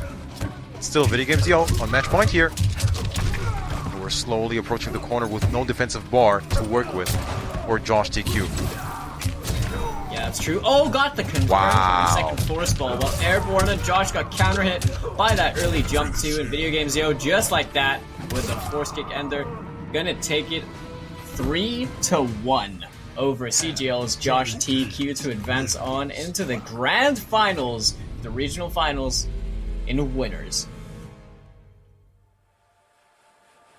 That was a very long 3-1. It did not feel like a 3-1, and somewhat surprising ending. Not the victor, but just not being 3-2, especially with how close things were. So close. It was so dangerous looking to even press a button, man. Even a down 4 could have been punished cleanly. Just goes to show and says a lot about these two players, man. Yeah, definitely. I mean, both players just ridiculous in their own right, but that obviously is going to put Josh down into the losers finals, where he'll have to play against the winner of Law Corridor and Rise Soaker. And regardless, you know, this is going to be either a potential run back from earlier today, where Josh and Law Corridor fought each other already, or if we're going to see Zoker take it over Law and try and advance on further, being that lone Italian representative over here in the top 8. But before we can get into more action, Mitsu, would you like to run through everyone at home a little bit about our audio presenting partner? Absolutely. Big thank you to Astro Gaming for supporting the pro competition the way they're doing. Been a crucial partner ever since a few years, really. They've been powering our audio, so what you hear, what we hear, has been brought to you by Astro Gaming. So if you want a piece of the action, want to see all the official licensed PlayStation audio products, head over to astrogaming.com and cop yourself some gear. But in saying that, Astro Gaming also went the extra mile with the support. Each and every single champion of the regional finals will be getting an exclusive Astro Gamer Regional Championship kit, including a white Astra AD headset with the mix amp, of course, with some custom pro competition speaker tags, custom MK11 pro competition windbreaker as well as some comfy custom MK11 joggers. Big thank you to Astro Gaming. They've been supporting the scene way before this season. So once again, Astro Gaming, big thank you to you. Yeah. And Miami Law Corridor and Zoker. This one, like, it really is just a very fitting match for this late into the pro competition regional finals, because Law Corridor has been a player that has grinded a lot, kind of being a newcomer into all of this stuff, and just playing a lot online and playing in tournaments, kind of just, doing bits here and there, but ultimately kind of found a lot of success by just leveling up by playing so much. On the other hand, Zoker, very much a person that like has a lot of character specific tech, does his homework a lot of the time, a very knowledgeable player. Very much a specialist, and also one of the few people out there that predominantly plays dash cancel Cabal and makes really good utilization out of such a strong special move as well when applied correctly. So this is also one of those matchups that's like, you can't really call it in terms of characters. We can expect to see Joker and Cabal both, like I would say it's more or less even in that respect. It's going to come down to however solid like one of the players is playing over the other. I think it's fair to say that we shall be seeing a Joker coming out of Lock Order, but with Zoker, hey man, collector? Like, it just goes to show, man, this guy has aces up his sleeve, and, that's the very true best moment to show them, man, with the pro competition finals here at the EU West with $5,000 on the line. Once again, man, this is the final stop, so to speak. After this no more pro competition, it's still a bit odd, man, because every single week for the past 6, 8, I don't know how many months, somewhere in the world, it's been a while, yeah. a pro competition event was happening somewhere in the world, and the IKK, the Intercontinental Combat, almost wrapped up. Middle East done and dusted, Oceania as well, EU East all done, and now it's coming down to the EU West side of things. It's gonna be Zoker taking on Lock Order, and your prediction rather, looks to be on point. A Cabal coming from Zoker. Lock Order still thinking, it looks like, about his Joker pick. Looks like he's thinking about it. That right there is Jumping Jester in Kapow, which we haven't seen from him today. He's only been playing Kapow and Boing, so I'd be curious to see why he'd want this. I mean, Jumping Jester generally has some good applications against a character like Cabal, but still, so long as he has the Kapow on deck, it means all of those individual hits are going to be that much scarier when you have such a strong confirmable option. But Zoker, on the other hand, for as much as I gassed him up when it came to, oh god, unintentional pun, when it came to playing dash cancel, he's actually going to be rocking slight gas and hook grab, which could have prompted the Jumping Jester pick. Here we go then. Loser semifinals between Zoker and Lock Order. It's going to be Italy versus Germany. Oh, jump is going to be good for Lock Order. There is no break right there from Zoker. Just going to choose to hold the damage. Gets shimmied by the 1-2-1 over there. Lord dropping early just in case there's going to be a breakaway. But still, Zoker holding on to all of that meter. Doesn't want to spend it just yet. Along with the Jumping Jester as well is Lock Order. Different than earlier. Round 2, fight. Nice, I really like that, the dash up into the Amplified Jester just to get the counter hit. I don't think that was a drop, actually. He's just not overextending one bit. Doesn't want to put himself at risk in case of a breakaway. At this point, Zoker is still taking a lot of damage for free, but you will have to consider it. Zoker does have the health advantage right now, while does have the point advantage, but see how he can make these hits work out. Let's not forget, Lock Order was the one that eliminated Mirko in the loser's bracket as well, already having taken down that first seed.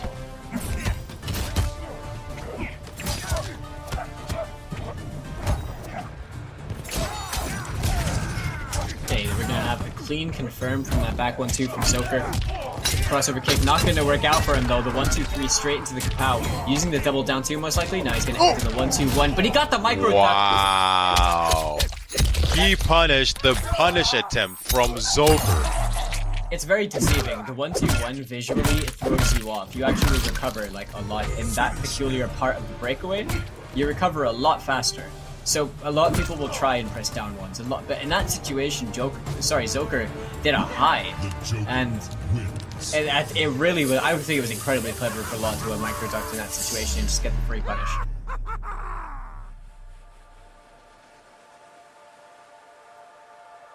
So Lock Order with the first point on the board, getting 10 respect as well. Take that for what it's worth. But where are we going from here is the question. Never know with a guy like Zoker, who plays virtually the entire cast anyway. Johnny So- Cabal, the Joker. Oh, it's gonna be Cabal. Gonna be rocking the same variation as well. Generally speaking, though, I don't think he's getting enough usage out of the Slight Gas. He might just prefer to have it in his arsenal, but he's not getting enough usage out of it every time he's picked it so far today.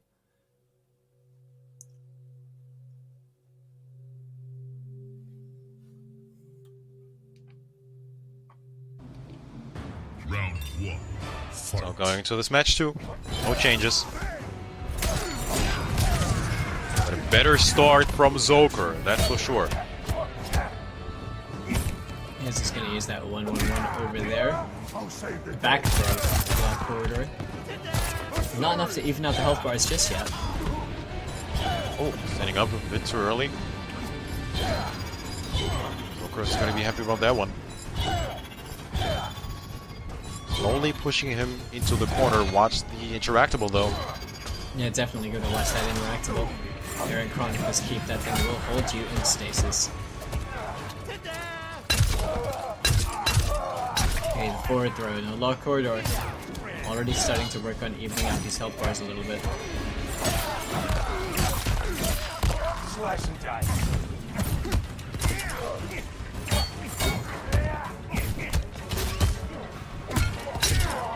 A instant stand 2 buffer right there from the dash in. Zoker might have tried to do reversal nomad dash over there. He did get clipped during the reversal badge, but Zoker almost getting a proper confirm off that stray hit. Gonna get the back throw over here.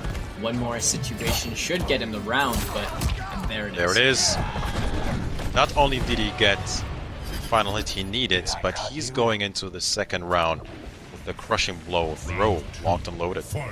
Good That news he for is. Zoker.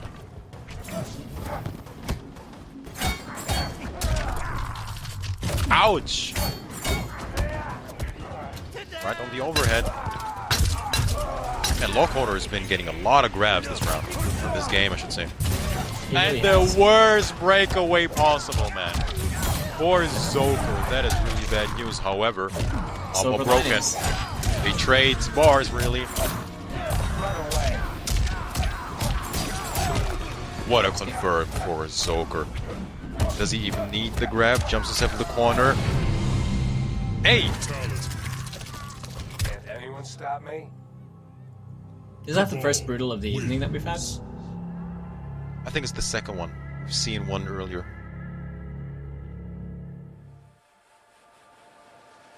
Dang, I can't even remember the first one. I Which one think did we it was. see?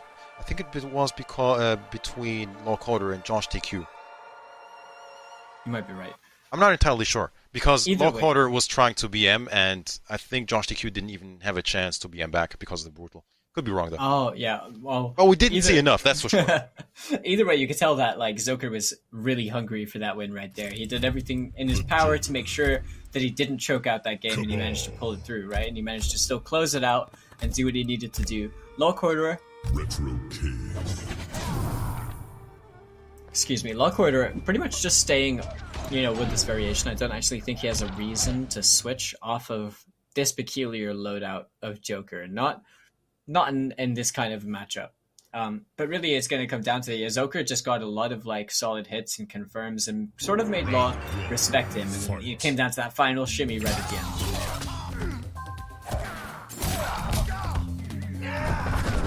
That's a scratch.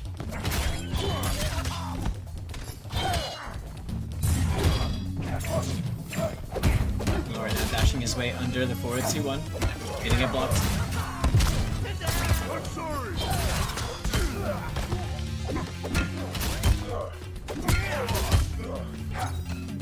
More jumping gesture gimmicks.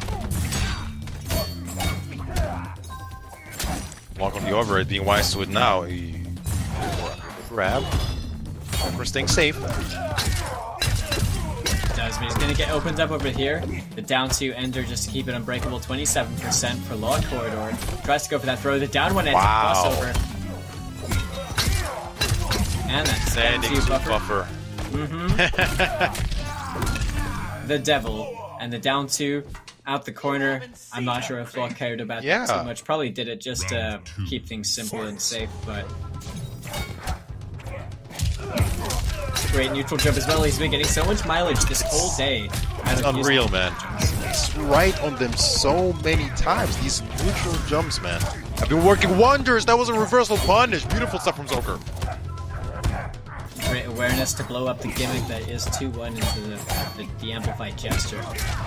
Alright, Hey. he gets opened up by the 2-1 instead. The jump back 2 though from Wake Up, gonna clip Lock Corridor on the approach, and now Zoker gonna get this knockdown for 33%, keeps himself safe. Oh, just shy of connecting with that standing 2. 7% left. And there's the Jack in the Box. The 4-2-1 gonna get blocked. Or throw over here. Will he spend it? I'm sure he Surely. Yes. 9% left. This is down to the wire. He's gonna have to really win this round. Oh my goodness! He tried to do that before, but whiffed the standing forward, tried it again. And Zoker, I mean, now doesn't have to worry about that fatal blow into the throw KB into the final round. Damn. Round. Sent here.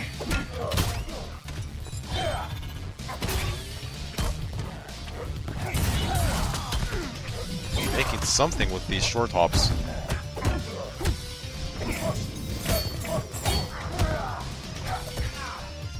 Ooh, what a whiff punish as well. Backing off and then just hopping his way back in, gets the back throw, knocks Zoker into this corner position. This is the best place you want him to be if you're playing Joker and you're Lock Corridor right now.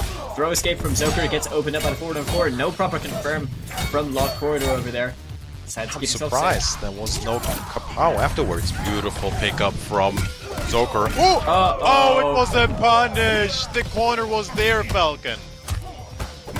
It really was, and then Zoker really just got in his own head, got shimmied right at the end, and Lock Corridor taking it 2-1, and it just has this point advantage. I mean, really, that breakaway against the Nomad Dash, at that space, that close to the corner, it was a guarantee that Zoker was going to get punished. A guarantee, so good decision-making from Law. That was just really unfortunate for Zoker, man. But again, we talked about this. Lock Corridor is always trying to be safe. Even, like, he drops the combo on purpose, just not to put himself at risk to be punished. However, Zoker did exactly what he should not have been doing, overextending. Usually Nomad Dash in that situation, very safe. Very safe. You're just out of the equation when it comes to the issue, but being stuck in the corner against Joker with that long reaching for 2. That breakaway saved him really and got him the game. Yeah, couldn't have put it better myself. I mean, that was really all he needed. Right now, Lock Corridor only needs this one win to take it to Josh for the chance at this run back in Losers Finals. Zoker Khan, on the other hand, he's got a bit of work to do over here to take 2 games straight locked into this variation of the Cabal. And if he's going to make it happen, now is your only chance to do that. Neutral jump again from Lock Corridor. So many of those have been working out for him perfectly today. Oh, and the flawless smoke reversal into the down 2, still 17%. A nice little chunk of damage from that. Unbreakable.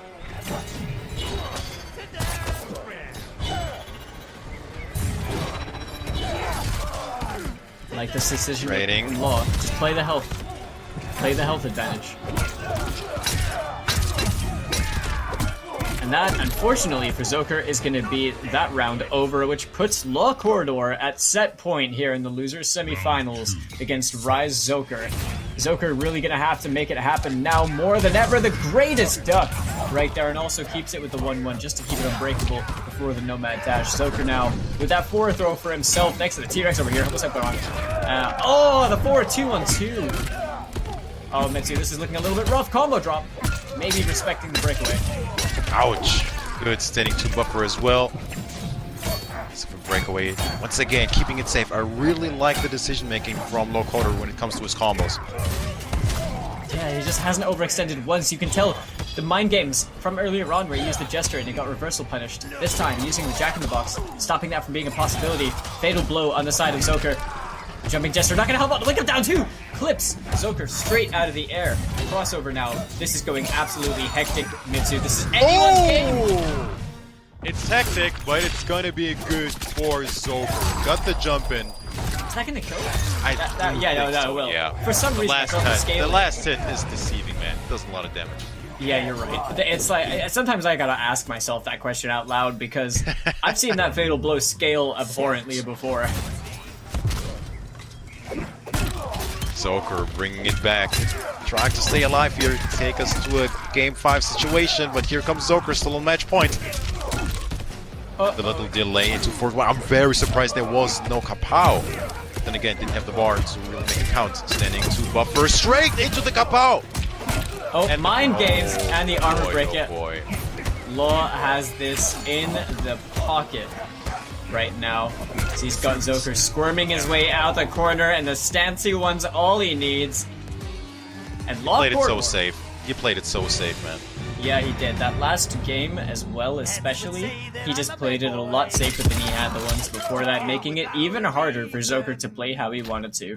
And Law Corridor, with a well-deserved win, is going to be advancing into the losers finals to fight against CGL Josh TQ for a chance at that run back from winners round 1. And unfortunately for Zoker, he is going to find himself eliminated from the regional finals. But still, incredible placement, having made it into the top 4, making it this far, and still giving us amazing games and, qualifying for the regional finals. So huge kudos to him, and shout out to the rest of the Italian scene as well. I know that you no longer have any players over here in the bracket. Just know that, you guys have definitely made your mark. Well, to be fair, man, it's so late in the tournament. We only have 3 more remaining. So it's going to be UK twice being represented and Germany in Video Games Yo, Law Corridor, and Josh TQ. Now, Law Corridor having the chance for ever so sweet revenge. We've seen this in round 1 of winners. It was a very close set, but now, and especially since this is not grand final, so he doesn't even need to win twice against Josh TQ. So it's definitely in the realm of the possible to make this comeback or revenge really happen for Law Corridor. It's going to be difficult, though. I mean, it was already hard enough the first time. I mean, Law lost to Josh earlier on today. But even then, since then, rather, Law has beaten Mirko, advanced on further in this bracket, beaten Asso, now beaten Zoker. Probably feeling, generally good. A nice warm engine. The morale is a little bit higher. You're making this good losers run. Josh, on the other hand, lost to Video Games Yo in Winners Finals. Hopefully isn't getting in his own head about that, because it was still a close set despite what the score says. And ultimately, this is going to be the proving ground at this point. This Losers Finals match is so important for both these players, where one person is getting a run back attempt, the other person's trying to get one. But ultimately one of them is only going to be able to advance on into the grand final spot to play against VGY. So 2 more sets to be played realistically, or 3 in case of a reset, if you want to put it that way. But for now, Video Games Yo awaiting the opponent between Law Corridor and Josh TQ. Potentially it's going to be an all UK grand finals as well, not only winners finals, but we shall wait and see. But Law Corridor is looking very, very sharp. Earlier, maybe a mistake or two too many that might have cost him a game or 2 or even a set. But at this point, I really liked his decision making, the way he's not overextending one bit. It's sometimes easy to play a bit overzealous with a character like Joker. Have long-reaching buttons and all of that. Sometimes you just want to throw out a forward 1 or 4-2 here and there, but against these caliber of players really can get you into big trouble. But for now, I really like what I'm seeing, and having this grueling losers round 1 ever since he's got into losers winners round 1, man. So he has put a lot of work into all these matches, so technically he has a lot more gameplay today anyway. So like you said, warmed up the engine potentially, and I think he'll be doing just fine against Josh TQ in losers finals. We'll have to see how it goes, man. We'll have to see how it goes. We're here in that top 3. We have losers finals. Law Corridor, Josh TQ. We've already said it now like many times. Everyone knows what's coming up. Video Games Yo, obviously it's comfortable. The most comfortable position you could be over here in the regional finals. Winners side grand finals, right? Really just making it that much easier for yourself. But just because you're in winner's side grand finals doesn't necessarily mean you're going to win the tournament. I mean, we had Mr. Ramirez reset the bracket and win EU East. So anything could really happen. But from this point out, these matches are just going to be pretty much the highest level of Mortal Kombat that we're going to be witnessing from the IKK, up until now, like with the pro competition online. Well, when it comes to EU West anyway, I mean, Middle East showed some great gameplay as well. EU East, I mean, I should have specified the reset. Yes. Oh, it's all good. We get what you're saying, man. Mr. Ramirez, for example, resetting the bracket against K-Top in a fantastic fashion, really, with Sindel out of all characters. I know people like to talk Sindel up quite a bit, especially when it comes to Kombat League and stuff like that. But, usually you don't really see her far in the tournament when it comes to, this high of a competition. And she's the great unifier when everyone hates Jackie, I guess. They have a mutual enemy, like, so they become great allies. No, but in all seriousness, though, it looks like we're gonna have Josh sticking with that Aaron Black pick from earlier on, and really it came down to some nail biting situations. But Josh's clutch factor for so much of it. Quarter, taking his time, getting a little bit of a breather from last set. The Joker. And no surprises here either. Going with Joker. This is a run back from winners round 1. So let's see if there'll be any difference when it comes to the outcome. Earlier, Josh TQ took it over Lockhart. So let's see if history will repeat itself. Losers finals. Stakes are high. Difference between $250 as well. Just to add to the pressure.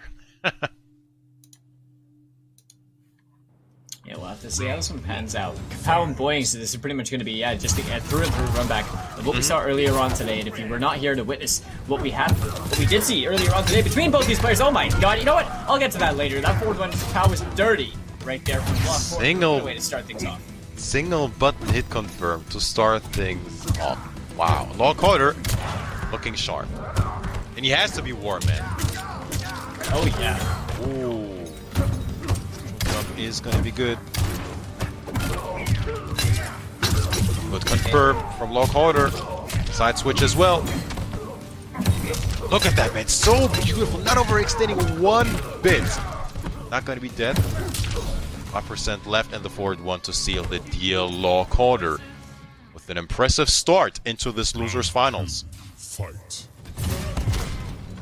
Very impressive start indeed, using that forward to max reach right there. Joker has you in the corner. This is a scary place to be if you are anyone. There's a forward 1-4 counter. It's going to connect. Stand 2. Everything is working out for Lockhart at the moment. The 1-2-1 straight away, ending in that forward 1-4-2, and the wake up attack not going to work out. Gosh. Almost with the punish as well. Everything's going wrong for Josh TQ when everything's going right for Lockhart, man. Look at that round, or game rather, all over Josh TQ in this first match of what could definitely be a very long series. I feel like Lockhart is trying to go Ultra Instinct right now because everything was pretty much read like a book in that last round. Just overwhelming amounts of pressure. You're already able to dish out with Joker when you have someone in the corner. Just far-reaching buttons, good movement, safe specials. It's like you're generally at the risk of, if you mess up, you will be hurt a lot for it. And once Law had Josh in that position, it was pretty much just a matter of, you're staying here.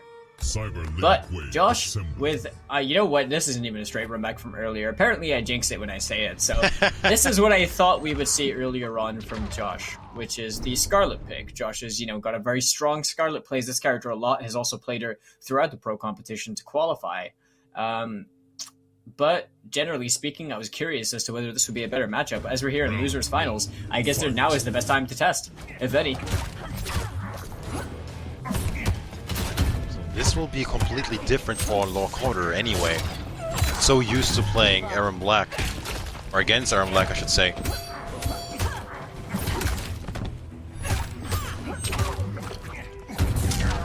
He's going to have the tools that he might need to make this match a little bit easier for him. The back three spacing it out, ending in that blood tongue. And now Josh has a substantial health lead. The counter hit with a 4-4-3 in the blood tongue.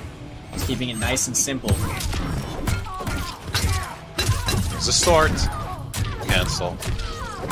More damage. It's the ender into Boeing, setting something up. Empty Boeing into a 4-1. No breakaway whatsoever. Lay breakaway into the grab. Into that. Wow. The grab, man. That could have been disastrous. If that would have been another microduck situation from Lockhorder. Yeah, it was a really good situation that like started out for him. You know, he was building up some momentum over there. Counter, back to the corner. You go. Empty jump in, yeah, scouting out a flawless block attempt from Josh TQ, not biting.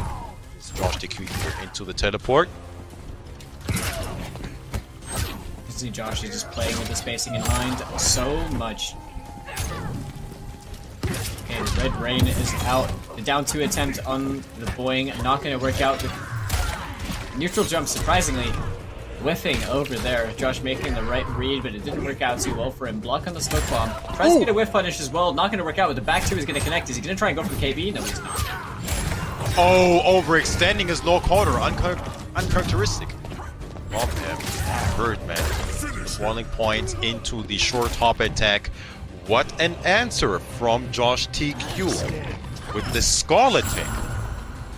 So, this matchup is like, even if Josh gets opened up, it hurts. But Josh is playing in a way that says, you will have to keep working to try and open me up.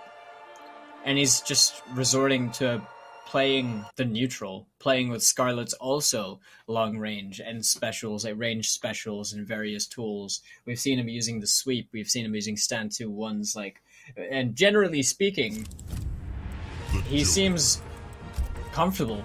Like very, very comfortable. We know that he's got a good Scarlet over here, but generally in this matchup, what I mean is, it seems like he's just, you know, playing it more comfortably than he did with Aaron.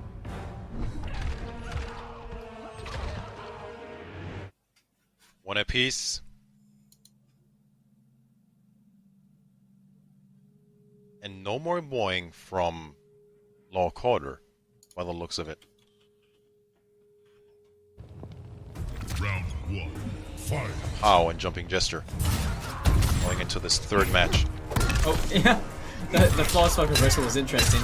I wonder if Law would have tried to dash in over there, but Josh coming off those 2 bars straight away. Can't break any of this, unfortunately, for him. That's 34% right there. Throw escape in the corner. Teleports his way out. Oh, what was that all about? Whip down 2, just like that? Must have been an execution error right there. Speaking of which, that was definitely a drop this time around for Lockhorder. Not the worst drop though, getting the grab instead. 19% left for Josh TQ. Getting those 2 bars back. Has the option to teleport. Ooh, risky breakaway at this stage from Josh TQ. Good standing 1 anti-air though. Fighting his way back out of the corner. Definitely. He's going to get that back throw over here and send Lockhorder towards this corner. Wow, look at that! Checks. Yeah, he's not moving the muscle. Not afraid of the grab one bit. Delay on the forward 1. Create a mind game and the micro duck, you madman! 1 string into fatal blow would have been death. How would you neutral duck in that situation, man? But he was right. Just got him to the absolutely round. hard read, right?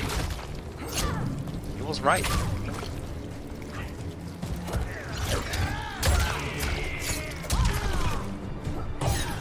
Okay. Tries to check with the sweep, Josh. He's gonna find the 1-2-4, it's gonna connect. Force the breakaway from Lockhorder, who gets a hit for himself. Are we gonna see a break over here from Josh? We are not indeed. Spends the bar on the up 3 instead. The back 2 gonna confirm. Short hop attack. No confirm! And the neutral jump. Oh my goodness, Mitsu. This is all going Josh's way. Very interesting. We've just seen back-to-back drops from Lockhorder. This is definitely not game 1 Lockhorder. They did confirm on the 4-2 though. Not overextending after that down 2. Again, nice and simple, nice and safe. And it definitely. Oh, that is so unfortunate. Oh boy, especially since he doesn't have the breakaway to work with. Another drop from low corner. Another interruption from Josh TQ. Jump in, getting scouted and anti-aired. Tongue hitting its mark.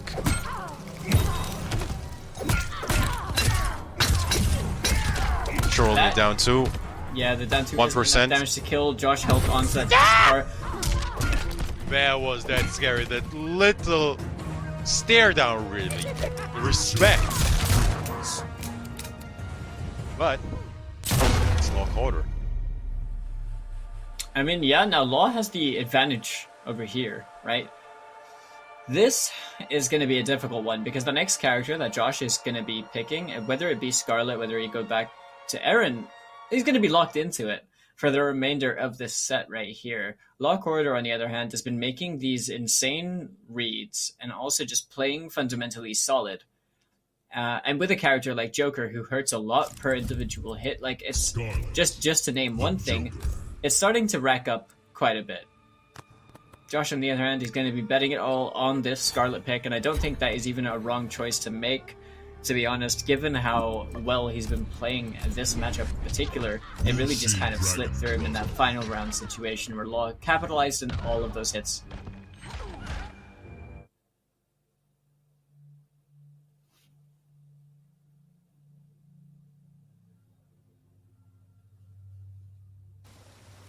Round 1. Fight. Potential final game in this loser's finals. The counter Beautiful hit. start for Law Quarter. What is he looking there? What is he looking for with that standing 2 after the down 2? I think just trying to catch him on the approach because of the pushback from the down 2. Maybe looking for a stand 2 buffer.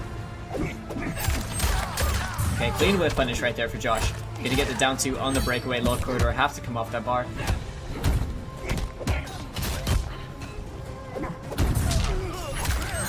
Oh, Finally working his way, but ooh, almost himself punishable. There is no breakaway, so this might hurt quite a bit. Not dropping this one into the corner. We go another 4-2. Clean. It wasn't even a counter. Teleports his way out of the corner. Now really needs. It's gonna be good straight into the fatal blow. Wow.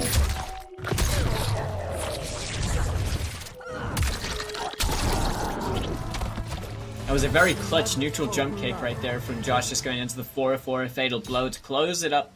Doesn't have the fatal blow now in the remainder of this game, but might not matter too much if he's able to keep Law towards this corner. Has to worry about the repositioning though. I'll save the day.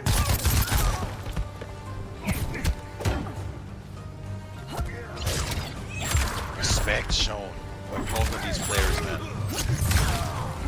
Great spacing right there from Josh. Using that burst, a good chunk of damage. The Red Brain is out over here in the corner. Okay, Late grab, wow, Josh TQ ready for it. Overextension with the forward 2.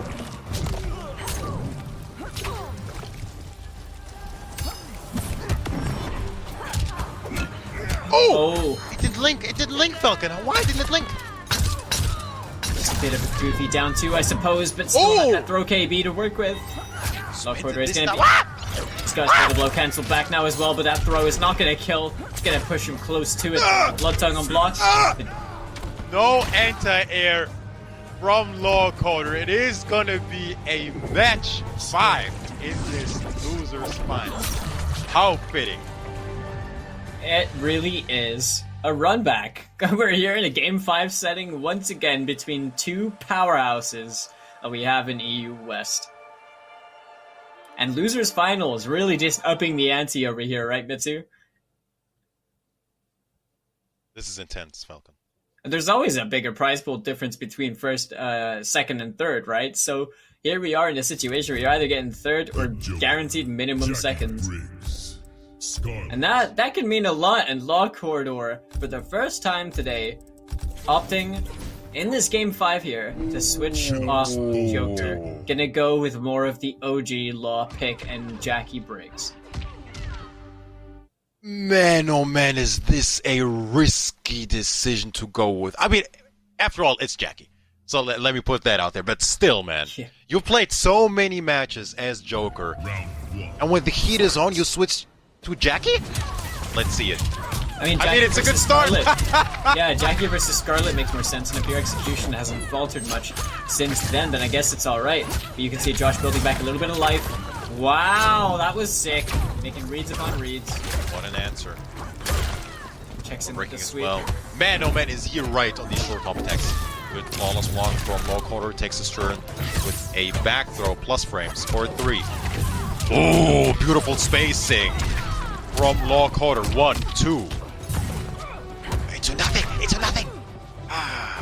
One Get more more string out of into it. a fatal blow, Falcon. One more string into a fatal blow.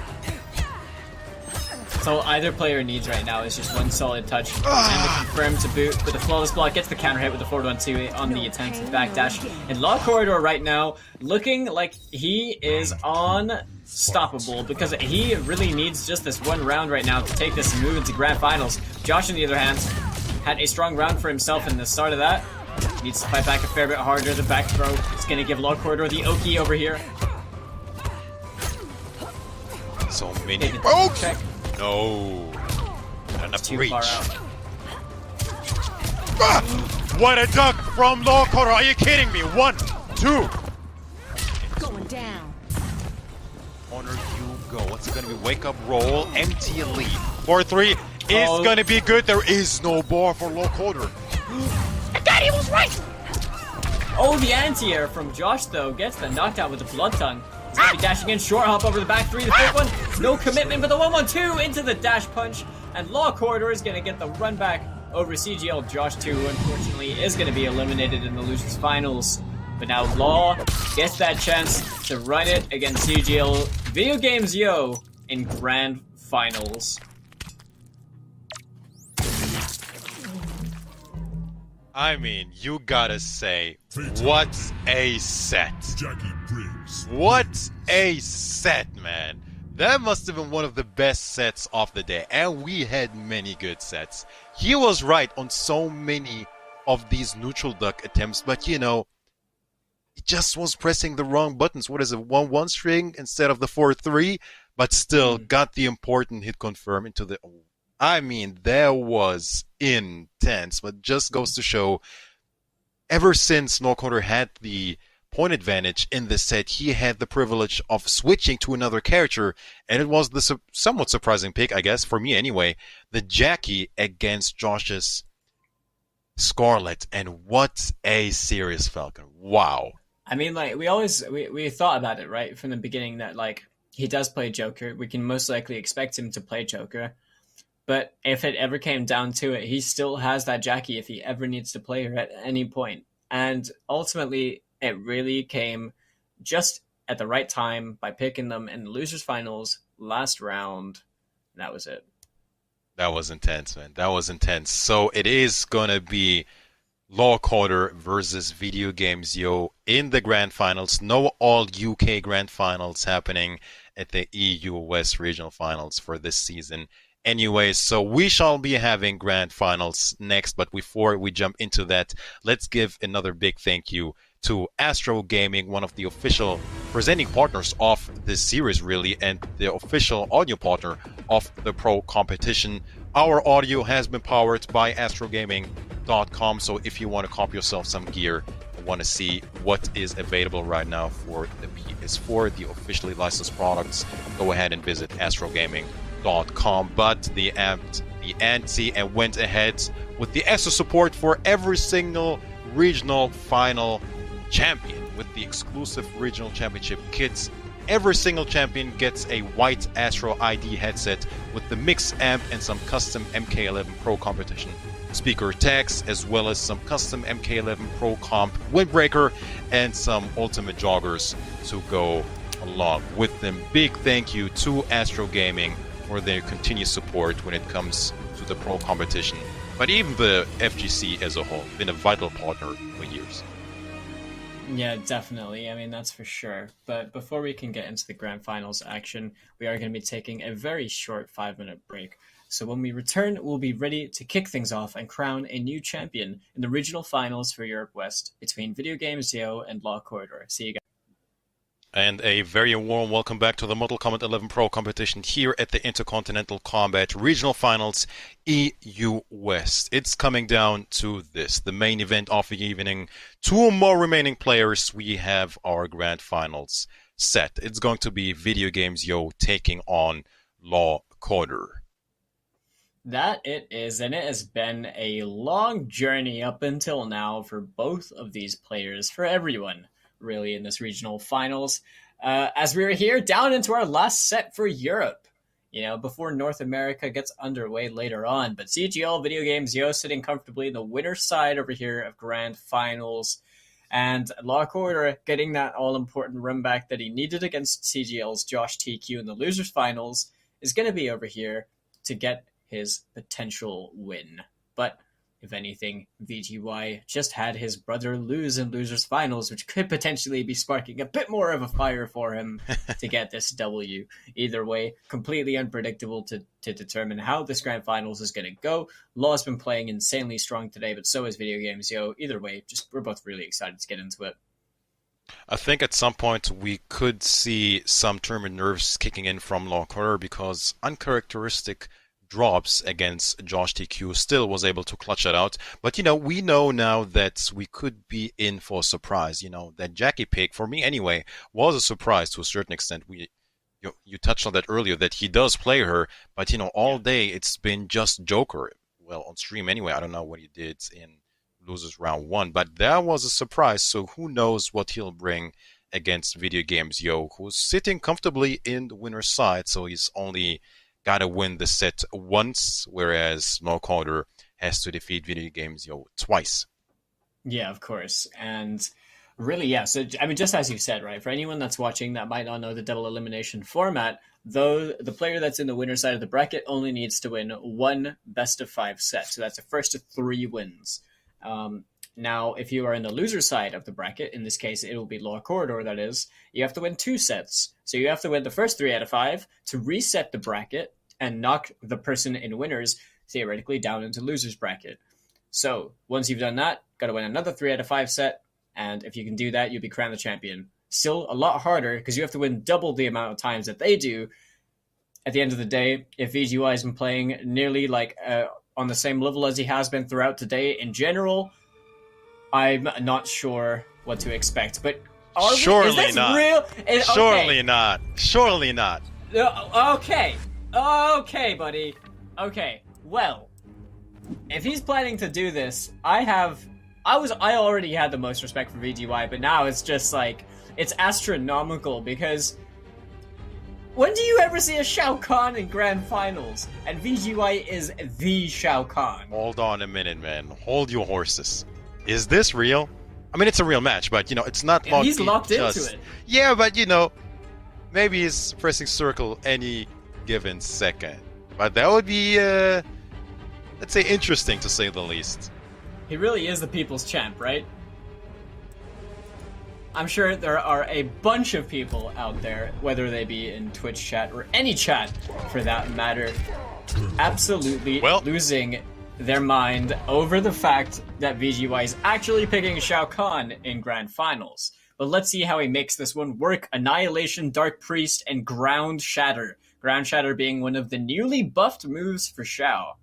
So interesting to see that working in with 2 other moves from Risen Emperor. So it's coming down to this. Video Games Yo versus Law Corridor in the grand finals of EU West. Shao Kahn versus Joker. Yep, didn't get the Dark Priest activation from that when he's building towards that Javelin KB from the 1-2-1+3. Uh-huh. It's a pew-pew. The Priest. It's out. Jump 2 gonna whiff. Short hop attack gonna connect. VGY now back into this Javelin game, trying to use that skewer just to build towards that KB that he can use later. Okay, plus frames. Pokes from Video Games Yo. Let's see if Law Corridor is impressed by this pick. Okay. VGY just utilizing his great movement to get shimmied by the 1-2 though. The up 3, once again on Wake Up, unafraid to spend this meter when he needs to. Another short hop kick, gonna connect. Tries to go for the KB, keeps himself safe. Neutral jump 3 into the shoulder is gonna be the round. And Video Games Yo taking the first round for himself with Shao Kahn. Fight. Okay, Priest is active again. Watch the Annihilation. The down one Annihilation is the VGY special. Still active. It's impossible. Yo, 1-4 ground shatter. I like it. Okay. Oh, neutral duck not gonna work out this time. Getting the crushing blow. Look at that damage from just that one string, and he didn't even take the first hit. 334 damage from such an all-important KB. The VGY gonna get opened up over here. Drops the Try it combo. again! Just Lots of respect being shown. The jump, the short top attack. I think he's 4 out of 4 with those. My goodness. Video Games Yo. Game number 1 going over towards him with this very left-wing Shao Kahn pick.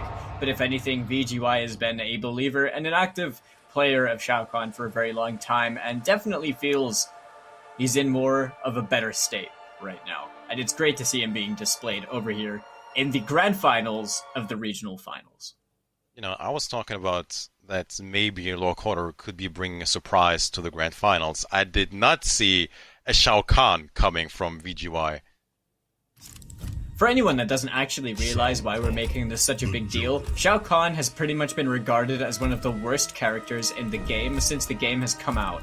But VGY has consistently been someone that has been loyal to Shao. Obviously, he's played other characters in tournaments where he needs to, but overall, he definitely started out by making a name for himself with this character. Let's not forget, Shao Kahn got buffed not too long ago. Yeah. Round 1. Fight. So here we go then. Game number 2.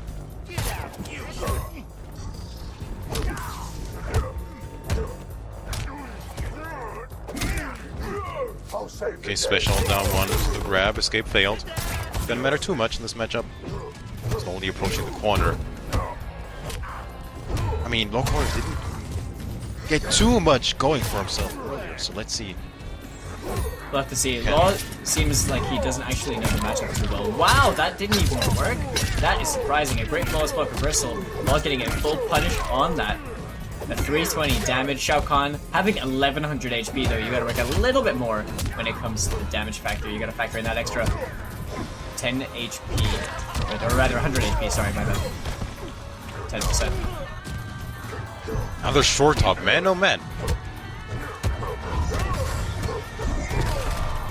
Yep, keep it safe. The back 3 pickup, I love that. I think he tried to do a shoulder charge afterwards. Yeah, he did. It's just a bit of a tight one right there.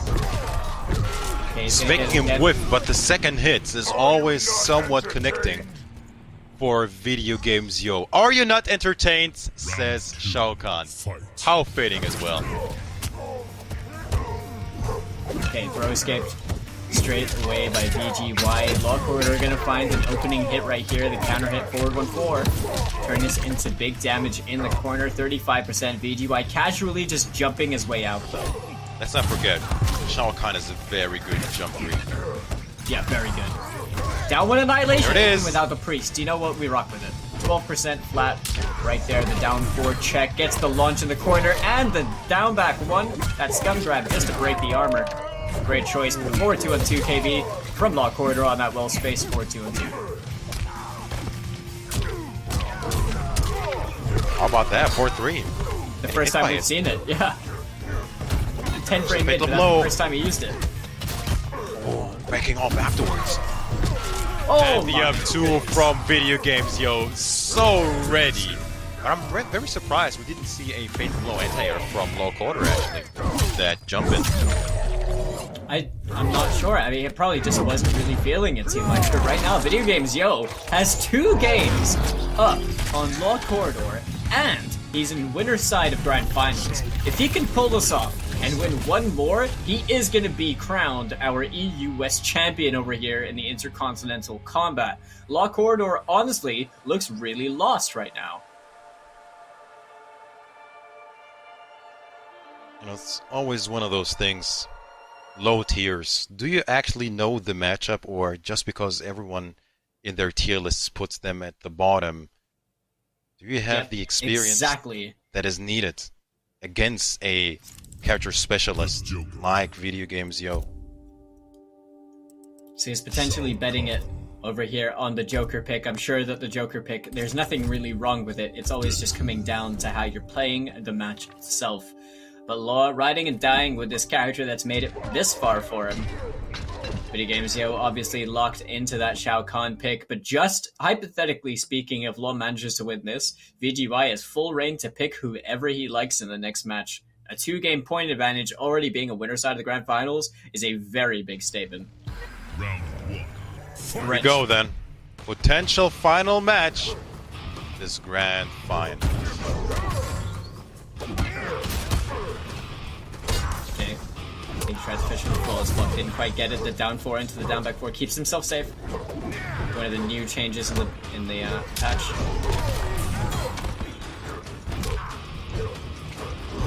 Directing a short hop, empty short hop, for that matter. Was confirmed from Law Quarter.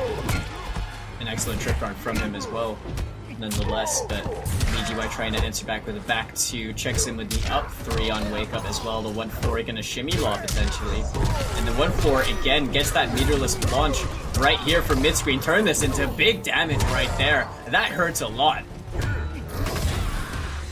Oh, and then caught him with the absolutely quirky stuff right there. 4-2 ground shatter. We are now at set point. Tournament point, Mitsu. Championship points, Video Games Yo with Shao Kahn. The Emperor is back. Look at that. Clean standing one anti-air lane breakaway. Okay, the 4-4 plus frames over here, plus 6. Opened up by the low is Law Corridor. This Still has turned into another so bar. much damage. Oh my It's goodness. an annihilation. 41%. What's it gonna be? Backing off once none of the corner. Okay, it's 1/3 for low quarter, but needs so much more. No breakaway whatsoever. Keeps it simple. Tries to jump out of the cancel. Hold on a minute. Still, there is a breakaway available if he needs it. Double down 2. Realistically, one more hit. And that's a punish. Why would he do the kapow? He gave it to him. He gave it to him. Video Games Yo is going to be your Europe West champion with Shao Kahn of all characters winning the Intercontinental. My God, Mitsu. I gotta say, I did not see a Shao Kahn coming, even when we saw it in the character select screen. I thought this was a little bait, so to speak, but you know, not only did he take it, he took the tournament, he took Grand Finals with a 3-0 against Law Quarter.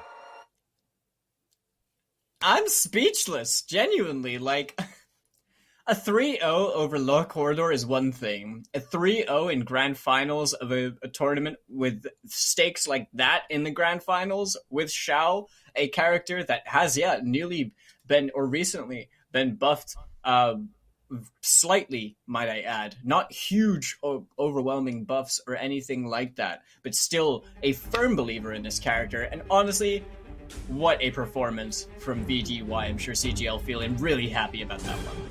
The Emperor is back, and once again, taking a look at the bracket, the tail of the tape, so to speak, Video Games Yo over Law Quarter. He is your EU West Regional Finals champion. Just like that, the Intercontinental Combat has concluded, Falcon. How about that? It really has, man. Like, I'm feeling oddly sentimental over here, where it's it's been a long time, man. If the past few months of all these players really putting in all their effort, all their time and energy, really just playing and grinding and leveling up and then competing and everything. I mean, there are a large handful of players that we know in Europe that were not in this bracket that could have very well been, you know. We've seen countless players, whether it be the Open Series or the Intercontinental, players like Op, Swift Frazier, you know, these kinds of like top level European players that were not in this regional finals bracket. Still, there is so much going on for European Mortal Kombat, and this IKK has just been nothing short of an insanely amazing run so far. I mean, the IKK usually so stacked, but there's only so much space in a top 8. Guys like Sweet Frazier, yeah. Guys like Macron, unfortunately, barely in the top 8, top 9-ish range. But, I think this was a deserving top 8. Every single player has deserved their way into this placing. And once again, congratulations to the entirety of the top 8 for their continuous results, not only today, but through the entirety of the pro competition. Yeah, very, very true. But before we wrap things up, we want to give a quick shout outs to our audio presenting partner. Sorry, the presenting partner over here, the PS4 Tournament Open Series. My bad over there. And the PS4 tournaments, this has all been insane. I think we're kind of like losing our minds over what we just witnessed in the grand finals. If you guys want to get your foot in the door and start, if you want to be one of these players over there, if you think you've got what it takes and everything, get yourself registered, get yourself signed up and involved in competitive Mortal Kombat. That website you see right there, compete.playstation.com, is your one-stop shop for everything you need. Competitive MK, all from the comfort of your own bedroom and console. But all in all, from my side, I want to give a big shout outs to not only the presenting partners, the audio partner, presenting partner, but also to the amazing production team behind the scenes that let this entire show run as smoothly as it did all the way up until now, and just constantly putting in this effort. Everyone, whether it be, the moderators in the chats or the people pushing out the streams, the people behind the scenes, all just putting in so much work and giving us these opportunities to, grow the scene as one. It feels great. Very well put. All I gotta say is thank you to everyone who made this possible. I mean, the Intercontinental Combat is officially done and dusted. We have crowned our champions, and EU West was the climax, really, of the IKK. And just like that, no more, regional finals, no more regional weeks, really. Like I said, every single week, somewhere around the world, a pro competition event was happening every single weekend. And just like that, we have one more stop. In just a few hours, I think the North American League is coming to an end as well. I want to take this moment and thank, of course, NetherRealm Studios for making a great game like that, and usually making great games in general. Big thank you to Warner Brothers for what they're doing. I know you know who you are behind the scenes, being the masterminds behind pretty much this entire operation. Big thank you to Intersport as well, and of course the entirety of the production. It's not just the guy pressing the buttons giving us info on the headset, but it's also the admins, the mods, the graphic guys and girls. We have so many individuals. I mean, it's easy for us, we're just talking, getting the info and the cues, but there's so many individuals behind the scenes, the Illuminati, I like to call them. So if we can get a heart in the chat for all the people putting in the work, it's easy for us to get the praise. We are on Twitter and all of that, we're the faces, so to speak. But if we can get a heart for the appreciation of the admins and the production as a whole, I'd really appreciate that. Big thank you to all the casters as well. I had the privilege to work with Falcon. Big thank you to you. Big thank you to Likewise. Ultra David, to Mr. Aquaman, to Ketchup, to Mustard, to Darth Arma. Unfortunately, didn't have the pleasure to work with EGP Wonderchef this season, but what a talented crew we have. What a talented cast. What a talented, region really, and players as a whole. Big thank you for making this possible. And with that being said, I think let's go to home. Okay, let's pretty much ready to wrap it all up. So thank you guys very much for tuning in. This has been an amazing run with the IKK so far, and we do hope to see you guys later on, where we'll have a different set of commentators ready to bring you the rest from North America. Anyway, that's been all from myself, from Falcon. Mitsu, if you have any final words, I'm all good. But from myself, a very good bye-bye, and take care, everyone. That's all. See you later, whenever that might be. But for now, for sure, the North American League coming to an end as well. Stay tuned for more Mortal Kombat Pro competition. But for now, that's all for us. Take care. Bye-bye. See you